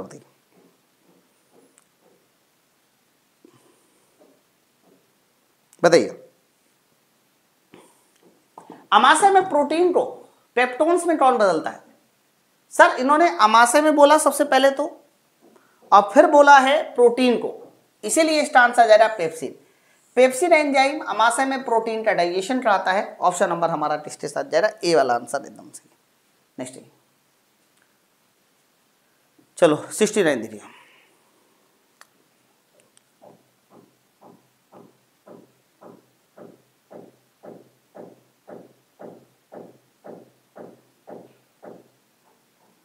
चलो बताओ 69 में बोला है फ्रॉम वेयर बाइल जूस सिट्रेटेड। आप बताओ कहां से बाइल जूस निकलता है? सिट्रेट होता है, जमा नहीं होता, सिट्रेट होता है। तो बाइल जूस निकलता है तुम्हारे लीवर से, लेकिन अगर जमा होने की बात पूछ लेता तो जमा होता है हमारे ये गॉल ब्लैडर में। बाइल जूस में आपको पता है कि क्षारीय नेचर होता है, और बाइल जूस का कोई क्षारीय नेचर पूछे किसकी वजह से होता है तो वो NaSCO3 सोडियम बाइकार्बोनेट की वजह से बाइल जूस का क्षारीय नेचर होता है। नेक्स्ट है। चलो बताओ इसका आंसर। सवाल लिखा है where the bile juice temporary stored. Bile juice कहां पर स्टोर होता है? तो स्टोर के लिए पूछा जाएगा तो आंसर आपको क्या बताना है? गॉल ब्लैडर, जिसको आप बोलते हैं पित्ता से, एक हरे रंग का होता है ना? ऑप्शन नंबर बी नेक्स्ट है। चलो बताओ 78 नंबर। बाइल के बारे में आपको बताना है, बाइल जूस के बारे में बताना है कि कौन सा कथन सही नहीं है। आपको सही नहीं है वाला बताना है, कौन सा हमारा सही नहीं है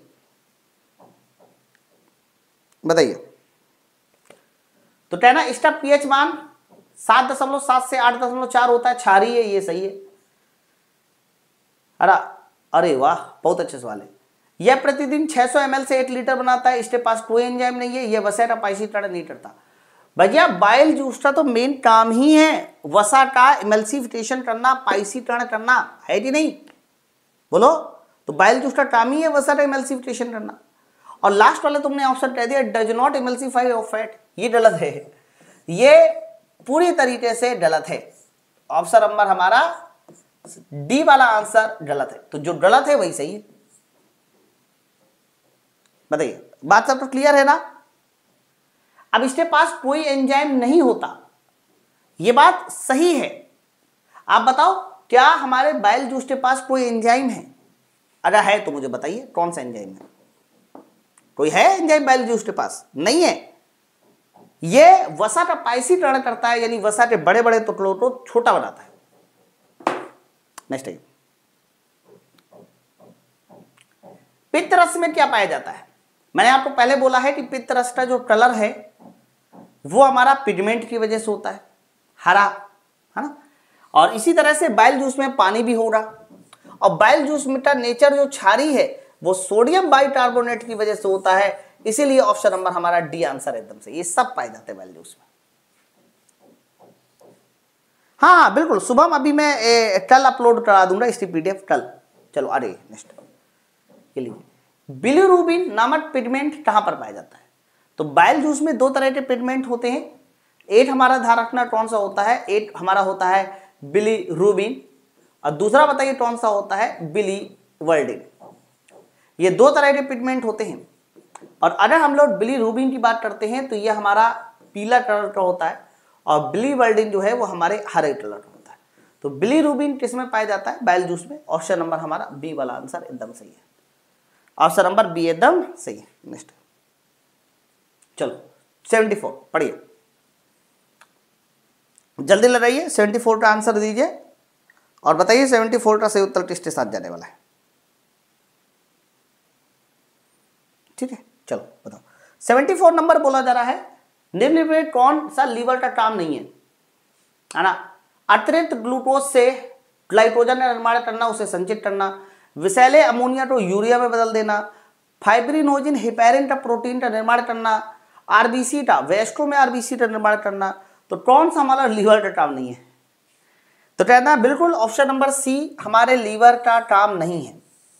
आप बताओ, आरबीसी का निर्माण वो भी वेस्को में, एडल्ट्स में, तो एडल्ट्स में आरबीसी का निर्माण रेड बोन मैरो करता है। हाँ, बच्चों में जरूर कभी कभी लीवर का, भ्रूण में, एम्ब्रियो में कौन करता है? लीवर कर देता है, कभी प्लिया कर देता है, लेकिन वेस्को में लीवर का काम नहीं है, ये गलत लिखा है। नेक्स्ट, चलो 75 नंबर। हाँ बिल्कुल वही मैंने कहा, मनुष्यों में अग्नाशय के लिए कौन सा कथन सत्य है? असत्य है, असत्य बता रहा है, गलत है मनुष्यों में। तो पहला लिखा है ये शरीर की सबसे बड़ी ग्रंथि है, अग्नाशय के बारे में कह रहा हूं बड़ी ग्रंथि है, तो गलत ही हो गया। सबसे बड़ी ग्रंथि हमारी कौन सी होती है? लीवर होती है, गलत है सर। यह शरीर की दूसरी सबसे बड़ी ग्रंथि, ये सही है, मिश्रित ग्लैंड, ये भी सही है ना। और आगे लिखा है it is a yellow coloured gland partially surrounded by duodenum. ये डायग्राम मैं इसीलिए लेके आऊं ताकि आपको याद हो जाए। बच्चों आप गौर से देखिए, तो ये हमारा कौन सा हिस्सा होता है? ये डियोडेनम ही तो होता है, ये डियोडेनम है, और डियोडेनम के द्वारा देखो ये ढेरी ग्रंथि है, पीले कलर की है, तो ये बात भी एकदम सही है। तो ऑप्शन नंबर हमारा ए गलत है, ए हमारा गलत है। नेक्स्ट अगला, चलो बताओ 76 नंबर क्या कह रहा है? 76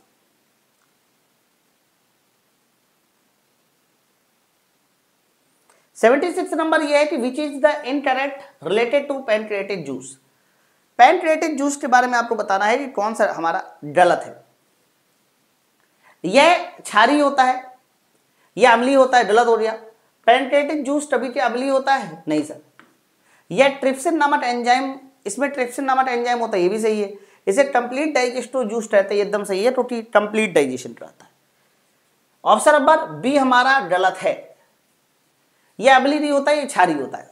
नेक्स्ट चलो बताओ।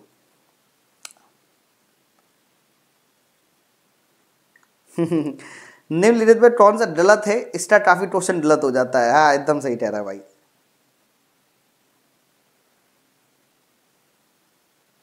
चलो इसका आंसर दीजिए और बताइए इस सवाल का सही उत्तर किसके साथ जाएगा?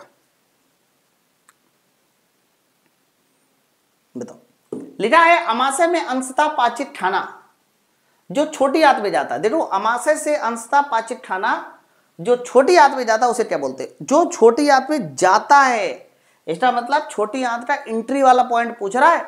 हाँ, अमाशय में पचा हुआ भोजन जो छोटी आंत में जाता है उसे क्या नाम से जाना जाता है? सर उसको बोलते हैं टाइम। क्या बोलते हैं? टाइम। अगर यही क्वेश्चन आता कि मुंह से पचा हुआ भोजन जो हमारा पेट में जाता है, तो मुंह से पचा हुआ भोजन बोलस कहलाता है। अमाशय में पचा हुआ भोजन जो हमारा छोटी आंत में जाता है उसे टाइम कहते हैं। क्या बोलते हैं? Time. Option number B. Next 78 BSCD का क्लास कहां चल रहा है? चंदन कुमार, बीएससीडी का सिलेबस खत्म हो चुका है मेरे भाई, वो पूरी क्लास रिकॉर्डेड फॉर्म में है। तो अगर आपको बैच लेना है तो वहां टीम को बोल दीजिए, तो वो बैच देकर ले वो जो है पढ़ सकते। अग्नाशय रस में मुख्य रूप से पाए जाने वाले पाचक एंजाइम कौन से? सर अग्नाशय रस की बात हो रही है, पैनक्रियाटिक जूस की बात हो रही है। तो पैनक्रियाटिक जूस में तो ट्रिप्सिन, एमाइलेज, लाइपेज ये सब पाए जाते हैं। ये सब हमारे कहां पाए जाते हैं? हमारे अग्नाशय रस में पाए जाते हैं। Option number D. नेक्स्ट 79 बताइए। अग्नाशय एंजाइम में कौन सा काम गलत है? अग्नाशय एंजाइम के बारे में बोला जा रहा है कि कौन सा काम हमारा गलत है। ठीक है, लिखा है ट्रिप्सिन प्रोटीन का पाचन करता है, यार ये सही है। एमाइलेज कार्बोहाइड्रेट करता है, ये भी सही है। लाइपेज वसा का डाइजेशन करता है, ये सब सही है। ऑप्शन नंबर डी हो जाएगा मेरे भाई। इनमें से सारे कथन सही है, गलत इनमें से कोई नहीं है, गलत इनमें से कोई भी नहीं है। नेक्स्ट है 80 नंबर। जो टल से स्टार्ट किए, टल अभी कहा BACD स्टार्ट हुआ है भैया,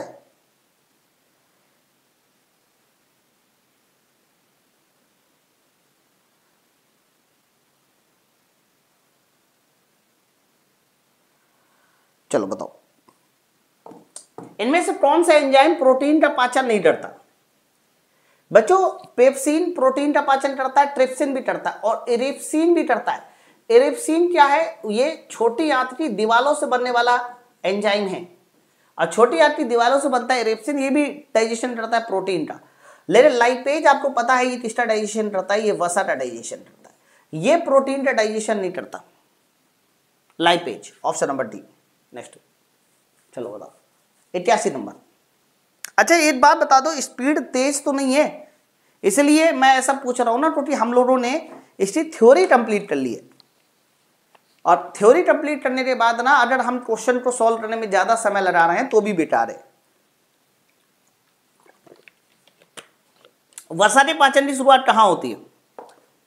तो वसा के पाचन की शुरुआत हमारी छोटी आंत से होती है, ना ही हमारा बटल कैविटी ना ही हमारा आमाशय, छोटी आंत से ध्यान रखना वसा के पाचन की शुरुआत होती है। ऑप्शन नंबर हमारा सी आंसर एकदम सही है। नेक्स्ट 82, थोड़ा ध्यान से पढ़िएगा इसको।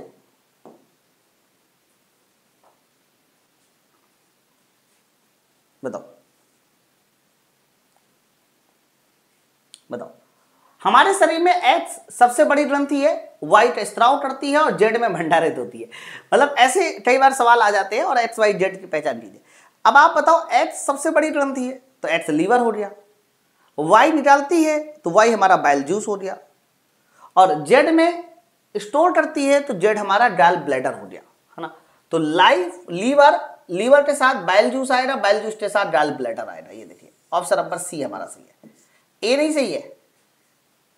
ऑप्शन नंबर कौन सही है? सी आंसर एकदम सही। नेक्स्ट चलो 83, इनमें से कौन सा छोटी आंत का हिस्सा नहीं है? चलिए ट्राई करके बताइए, इनमें से कौन सा हमारा छोटी आंत का हिस्सा नहीं है? बताओ। अच्छा सवाल ये भी। तो छोटी आंत के हिस्से में ड्यूडेनम, जेजुनम, इलियम आते हैं, लेकिन ये जो अपेंडिक्स आता है ये बड़ी आंत के हिस्से में आता है। अब बड़ी आंत में कहां पर पाया जाता है? सीटम वाले हिस्से में पाया जाता है ना। तो ये बड़ी आंत का हिस्सा में आ जाएगा, तो ये छोटी आंत का हिस्सा नहीं है। चलो 84 बताइए 84।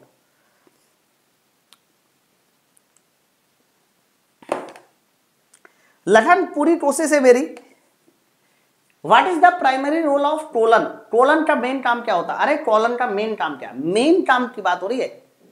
तो स्टोरेज ऑफ बाइल गलत है, प्रोटीन का डाइजेशन गलत है, पोषक तत्वों का एब्जॉर्प्शन नहीं गलत है। बच्चों कोलोन पाया जाता है हमारे बड़ी आंत में और बड़ी आंत में जो कोलोन होता है उसका पानी या इलेक्ट्रोलाइट विद्युत अपघट इसका अवशोषण करना होता है।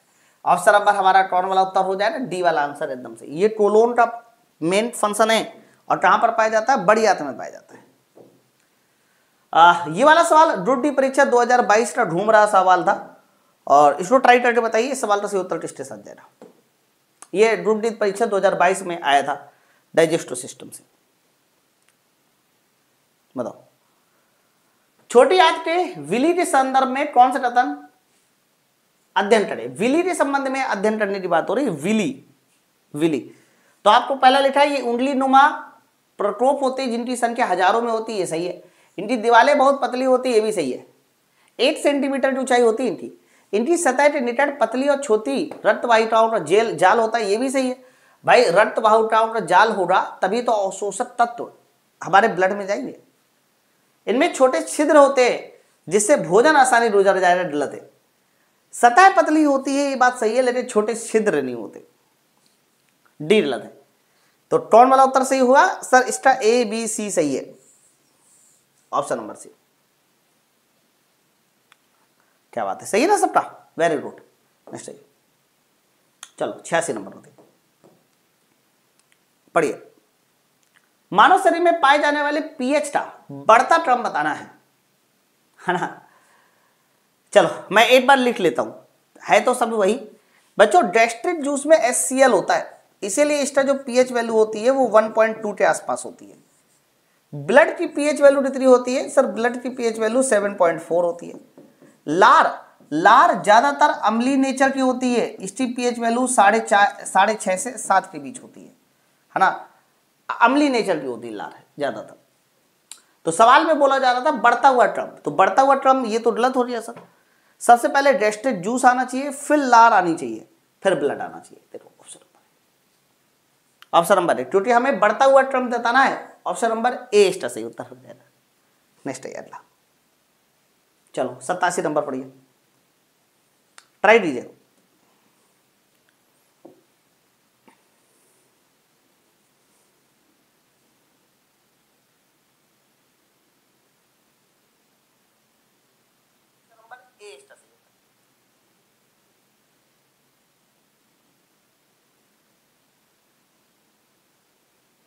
बताओ लिखा है निम्नलिखित में कौन सा कथन सही है। पहला लिखा है बड़ी आंत छोटी आंत की तुलना में चौड़ी और छोटी होती है। यार ये बात एकदम सही लिखी है यार, बड़ी आंत चौड़ी होती है छोटी होती है, चौड़ी होने की वजह से उसको बड़ी आंत कहते हैं, सही है। पचे हुए भोजन का अवशोषण बड़ी आंत में होता है, गलत, छोटी आंत में होता है। भोजन का स्वांगीकरण बड़ी आंत में होता है, गलत। स्वांगीकरण का मतलब होता है ऊर्जा उत्पादन के लिए हमारा जो भी ग्लूकोज है वो हमारा कोशिका में पहुंच जाए, तो स्वांगीकरण मेन सेल्स में होता है, कोशिका में होता है। बड़ी आंत में उंगली नुमा प्रक्षेप होते हैं जिसे विली कहा जाता है, गलत। विली हमारा पाया जाता है छोटी आंत में, है ना। तो ऑप्शन नंबर ए इसका सही उत्तर है। नेक्स्ट है अगला, अनीस मैं भी थोड़ी देर में बताता हूं। चलो अरे 88 निम्नलिखित में कौन से पदार्थ रक्त के माध्यम से शरीर में पहुंचाए जाते हैं। इनमें से वो कौन से पदार्थ है जो रक्त के माध्यम से कहां पहुंचाए जाते हैं, शरीर में पहुंचाए जाते हैं, बताइए। तो रक्त के माध्यम से पचा हुआ भोजन मतलब जिसमें न्यूट्रिशन मिल चुका हो। ऑक्सीजन, वेस्ट मटेरियल में हमारे CO2 आ जाते हैं, नाइट्रोजन अपशिष्ट आ जाते हैं। आप बताओ ये सब किसके माध्यम से हमारे पूरे ब्लड में पहुंचते हैं, हमारे ब्लड के माध्यम से ना, ठीक है। तो ऑप्शन नंबर हमारा किसके साथ जाएगा, डी वाला आंसर, तीनों सही है। और वेस्ट मटेरियल का मतलब केवल वो नहीं होता जो सुबह सुबह आप करने जाते हो, नहीं, वेस्ट मटेरियल का मतलब CO2 भी है ना, नाइट्रोजन भी है, सब कुछ वेस्ट है।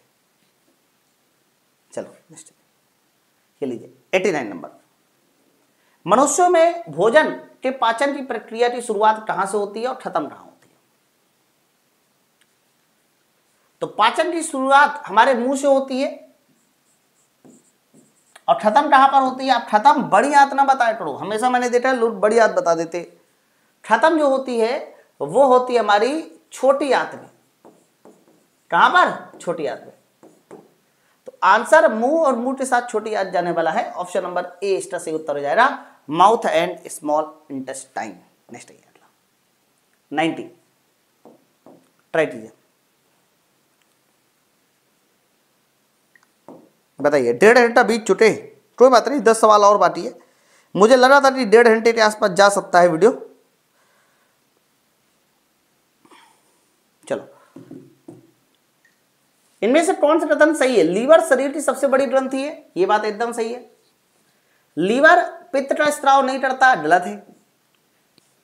पित्त रस वसा के पाचन में महत्वपूर्ण भूमिका निभाता है, ये बात भी एकदम सही है।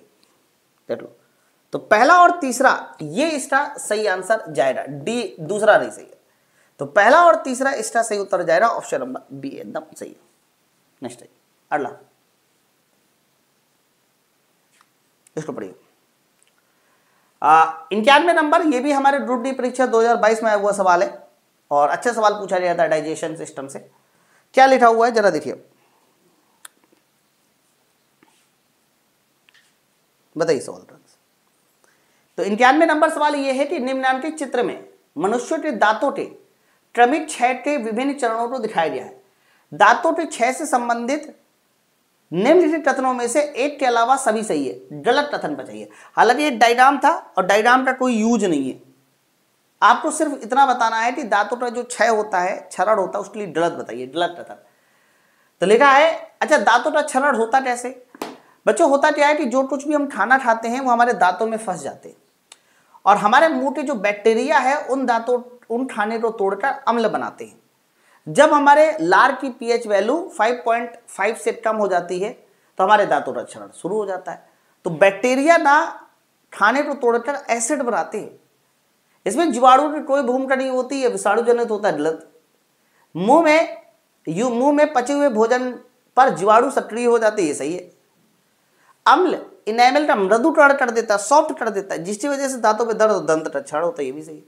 जीवाणु शर्कराओं मतलब ग्लूकोज को तोड़कर अम्ल उत्पन्न करते हैं, ये बात भी एकदम सही है ना।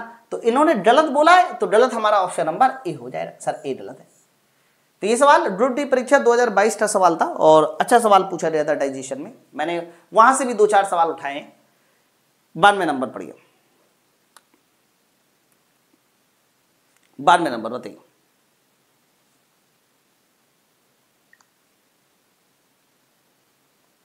तो कार्बोहाइड्रेट, प्रोटीन और विटामिन जो ऊर्जा वृद्धि के लिए, जीवन शक्ति के लिए जिम्मेदार है, क्रमशः होते हैं। देखो कार्बोहाइड्रेट मेन पाया जाता अनाज में, जैसे बाजरा, गेहूं, है ना।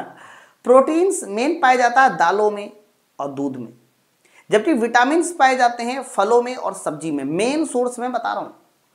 अब कोई कहते हैं विटामिन हमारे अनाज में पाया जाता है, गलत है। विटामिन हमारे अनाज में नहीं पाया जाता यार, ठीक है। कोई कहते हैं कार्बोहाइड्रेट हमारे फलों में पाया जाता है, नहीं सर। फलों और सब्जियों में मेन विटामिन होते हैं। तो आंसर हो जाएगा कार्बोहाइड्रेट अनाज के साथ जाना चाहिए, प्रोटीन हमारे दूध के साथ और विटामिन हमारी सब्जी के साथ जाने चाहिए। ऑप्शन नंबर ए सर एकदम से चिट्ठी है ना। नेक्स्ट चलो, ये वाला सवाल भी वहीं पूछा गया सवाल था ग्रुप डी में, है ना। डायग्राम थोड़ा सा गंदा था तो मैंने इस डायग्राम को थोड़ा साफ किया है। ट्राई कीजिए जरा और बताइए सवाल का सही उत्तर किसके साथ जाएगा। मैंने आपके सामने जो है डायग्राम बना रखा है, पढ़िए।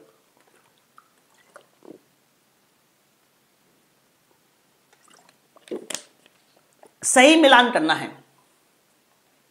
क्या करना है? सही मिलान करना है। मैं इसको उल्टा कर रहा हूं, जैसे कि भोजन से जल का अवशोषण।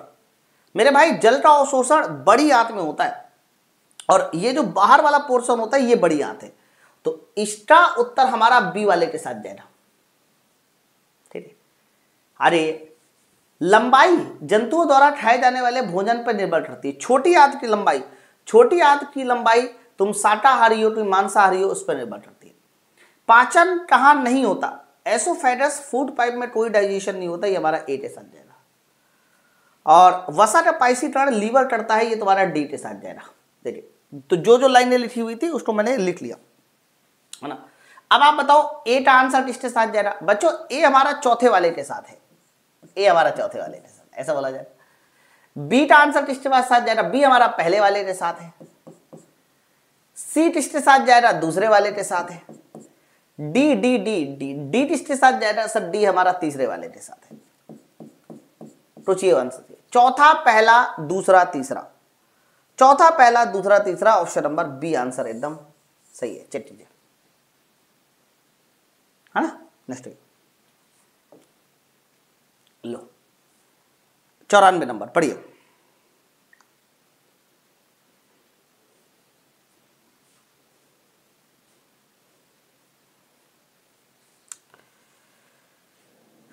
बताइए 94 नंबर क्या रहा है? पाचन में छोटी आंत का मुख्य कार्य क्या होता है? छोटी आंत का मेन काम है, तो क्या छोटी आंत का मेन काम स्टोरेज ऑफ वेस्ट होता है? गलत। देखो मेन काम है वाटर का एब्जॉर्प्शन होता है, गलत। छोटी आंत का मेन काम होता है कि जितने भी एब्जॉर्ब फूड होते हैं सर उनका एब्जॉर्प्शन करना, न्यूट्रिशन का एब्जॉर्प्शन करना, ये मेन काम है। क्योंकि ये छोटी आंत के अलावा कोई और नहीं करता। मेन काम का मतलब क्या होता है? जो तुम्हारे अलावा कोई और ना करे, है नहीं? बात समझे? अब जैसे कि मान लीजिए आपके पिताजी है, पिताजी का मेन काम है बाहर से पैसे कमा के लाना, वो एक अलग बात है। कभी कभी आपके पिताजी ने घर में सब्जी बना दिया, मटन बना दिया, चावल बना दिया, तो इसका मतलब ये थोड़ी ना कि रोज मटन और चावल हमारे पिताजी ही बनाएंगे।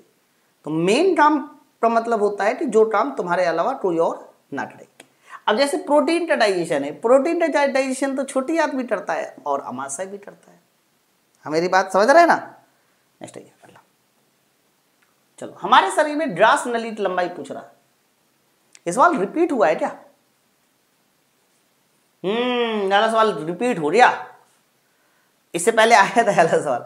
ग्रास नली की लंबाई 10 इंच होती है, ये 25 सेंटीमीटर होती है। है ना, ये सवाल रिपीट हुआ है इसलिए मैंने जल्दी लगा दिया। निम्नलिखित में कौन सा भाग मुख्य गोवा में शामिल नहीं है? आपको बताना है कि इनमें से कौन सा भाग मुख्य गोवा में शामिल नहीं है। तो आप कहना तालु, तालु हमारा मुख्य 4 भाग होते हैं मुख्य गोवा में, उसमें से तालु, जीभ, तीत, लेकिन डाल, डाल हमारे बटल कैविटी का हिस्सा नहीं है। डाल को आप बटल कैविटी का हिस्सा नहीं कह सकते। तालु, तालु जरूर है। और तालु का मेन काम क्या होता है? विंड पाइप, सॉरी माउथ यानी बटल कैविटी और आपका नसल कैविटी, बटल कैविटी नसल कैविटी दोनों को अलग करता है तालु। चलो 97 नंबर, ये भी सवाल अभी एक सीटेट का पेपर होता है तो उसमें मुझे मिला था, उसी में आया हुआ सवाल था, तो मैंने सोचा इसको ले चलते अपनी क्लास में। जरा ट्राई करके बताइए इस सवाल का सही उत्तर किसके साथ जरा। 97 बताओ। लिखा है पहला, एक खाली जगह, एक मोटी दीवार वाला बैट जिसका आकार चपटा जे जैसा है। जैसे ही तुमने ये लाइन लिखी कि जिसका आकार चपटा जे जैसा है, तो मैं 101% श्योर हूं कि पहला वाला पॉइंट हमारा कहीं ना कहीं इस्तेमाल होगा, अमाशय होगा। अमाशय का आकार जे जैसा है तो पहला वाला पॉइंट अमाशय होगा, इस्तेमाल होगा। ये लीजिए, आगे मुझे पढ़े ली हो तो वैसे है नहीं। फिर आगे लिखा हुआ है यह आहार नाल का सबसे चौड़ा भाग है, एकदम सही। यह एक छोर पे दूसरे वाले पॉइंट से भोजन प्राप्त करता है, तो एक छोर पे ये फूड पाइप से भोजन प्राप्त करता है, दूसरे छोर पे ये खुलता है स्मॉल इंटेस्टाइन में। यह स्त्रावित करता है हाइड्रोक्लोरिक एसिड। ये लीजिए, सारे के सारे पॉइंट हमारे मैच रहे, सारे पॉइंट एकदम हूबहू मैच रहे। चेक कर लीजिए जल्दी से ना। तो ऑप्शन नंबर बी आंसर एकदम सही उत्तर हो जाएगा। नेक्स्ट 98। अच्छा सवाल था ये। निम्नलिखित में गलत कथन चुने। लार पैरोटिड ग्लैंड एकदम सही, 3 तरह ग्लैंड बताई थी मैंने आपको। बिलीरुबिन, बिलीरुबिन, बाइल एकदम सही। डाइजेशन ऑफ फैट, लाइपेज, ये भी सही। स्टार्च का अपघटन पेप्सिन, गलत हो गया। स्टार्च मतलब कार्बोहाइड्रेट, और कार्बोहाइड्रेट का तोड़ना पेप्सिन नहीं करता। कार्बोहाइड्रेट का तोड़ना कौन करता है? टाइलिन। ठीक है, तो ऑप्शन नंबर हमारा किसके साथ जाएगा? डी वाला आंसर हमारा गलत है। नेक्स्ट 99 नंबर, हाँ गलत वाला बोला है। जब मनुष्य में पाचन समाप्त हो जाता है तब जटिल पोषक तत्व का उनका अंतिम रूप, इसके संबंध के बारे में कौन सा मिलान सही नहीं है? मान लो पाचन खत्म हो गया तो कौन सा मिलान सही नहीं है? फैट फैटी एसिड ग्लिसरॉल बनाता है, ये सही है। प्रोटीन अमीनो एसिड बनाते हैं। कार्बोहाइड्रेट ग्लूकोज गैलेक्टोज फ्रक्टोज बनाते हैं, ये सही है। लेकिन सेलुलोज ग्लूकोज बनाता है, गलत है। छोटी, जब ये सवाल मनुष्यों के लिए आ गया तो मनुष्यों में सेलुलोज का तो पाचन ही नहीं होता ना। आप बताओ क्या मनुष्यों में किसी तरह से सेलुलोज का पाचन होता है? नहीं होता। तो डी वाला पॉइंट हमारा कहीं ना कहीं गलत है ना। अब बच्चों जो मैंने 100 वाला सवाल लिया ना, एक्चुअली में मैं एनसीईआरटी जब देख रहा था, मतलब मैंने जब ये क्वेश्चन बनाए तो एनसीईआरटी में मुझे ना एक ये वाला सवाल भी दिखाई दिया डाइजेशन का। इसमें क्या हो रहा था कि इसमें इस तरह से नाम देकर उनके काम पूछे जा रहे थे, और ये 100 क्वेश्चन है, लेकिन 100 क्वेश्चन के अंदर भी 3 क्वेश्चन बने हुए हैं, यानी ए पार्ट अलग है, बी पार्ट अलग है, सी पार्ट हमारा अलग है। बात आप समझ पा रहे हैं ना जो मैं कह रहा हूं? जैसे कि ये आप डायग्राम देख लो, इसमें से ए पार्ट बताना है, फिर बी पार्ट बताना है, फिर आपको सी पार्ट बताना है। 3 पार्ट है मतलब एनसीईआरटी में। ठीक है, चलो अब जैसे कि 100 क्वेश्चन का ए पार्ट क्या है? भोजन का पाचन कहां से शुरू होता है, कहां प्रारंभ होता है? तो आप पूरा डायग्राम देख लीजिए, साफ साफ पता चल रहा है कि भोजन का जो डाइजेशन है वो हमारा बटल कैविटी से शुरू होता है। बटल कैविटी में क्या है? ए है ना। तो बटल कैविटी में क्या है? ए है। ऑप्शन नंबर है। नेक्स्ट बी नंबर होते हैं। 100 का मतलब बी। लेवल सी किसका स्त्राव करता है? तो आपको लेवल सी समझना पड़ेगा ना, सी क्या है। तो बच्चों आप जरा गौर से देखिए तो सी हमारा क्या, ये देखिए ये सी, ये सी है। तो साफ साफ पता चल रहा है कि जो सी है वो हमारा लीवर है। तो लीवर किसका स्त्राव करता है? तो कह देना लीवर स्त्राव करता है हमारे बाइल का, किसका? बाइल का। नेक्स्ट आइए, इसे लीजिए, इसका सी क्वेश्चन मतलब सी पार्ट। सी पार्ट ये बोला जा रहा है कि बी सी डी बच्चों बोला है बी सी डी ई, आपको इनके बारे में बताना है कि ये क्या है। तो देखो बी तो हमारा फूड पाइप है, सी तुम्हारा लीवर है, तो फूड पाइप लीवर के साथ जाएगा। फूड पाइप मतलब एसोफेगस लीवर, ये देखिए ऑप्शन नंबर हमारा कौन वाला उत्तर हो जाएगा, ए वाला आंसर एकदम से।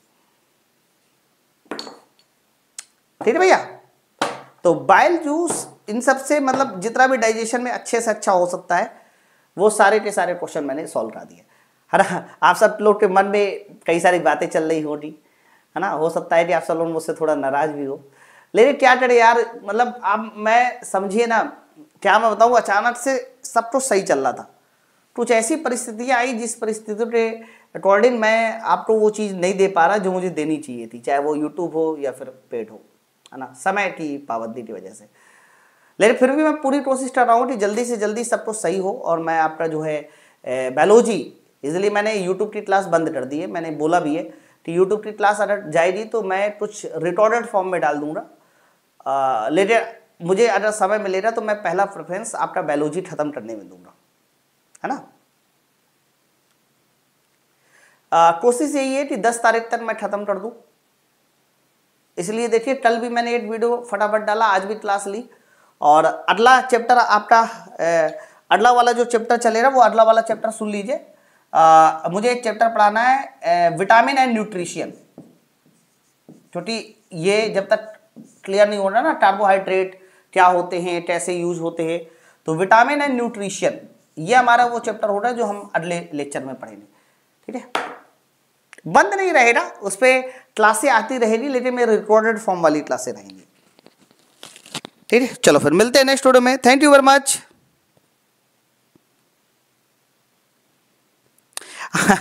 अरे कोई दिक्कत नहीं, भगवान नहीं, हम सब मिलके ही ठीक करेंगे इसको, ठीक कुछ नहीं करना यार। अरे आप पता है क्या ना कि जैसे गवर्नमेंट में 14 CL होती है और 30 EL होती है, तो अभी वहाँ से छुट्टी अलाउ नहीं हो पा रही है, और वही रीज़न है। अगर मुझे 6-7 दिन प्रॉपर छुट्टी मिल जाए तो 6-7 दिन में ही मैं पूरा ख़त्म कर दूँ, है ना। चलो फिर कोई बात नहीं, thank you very much. Recorded रहेगा आगे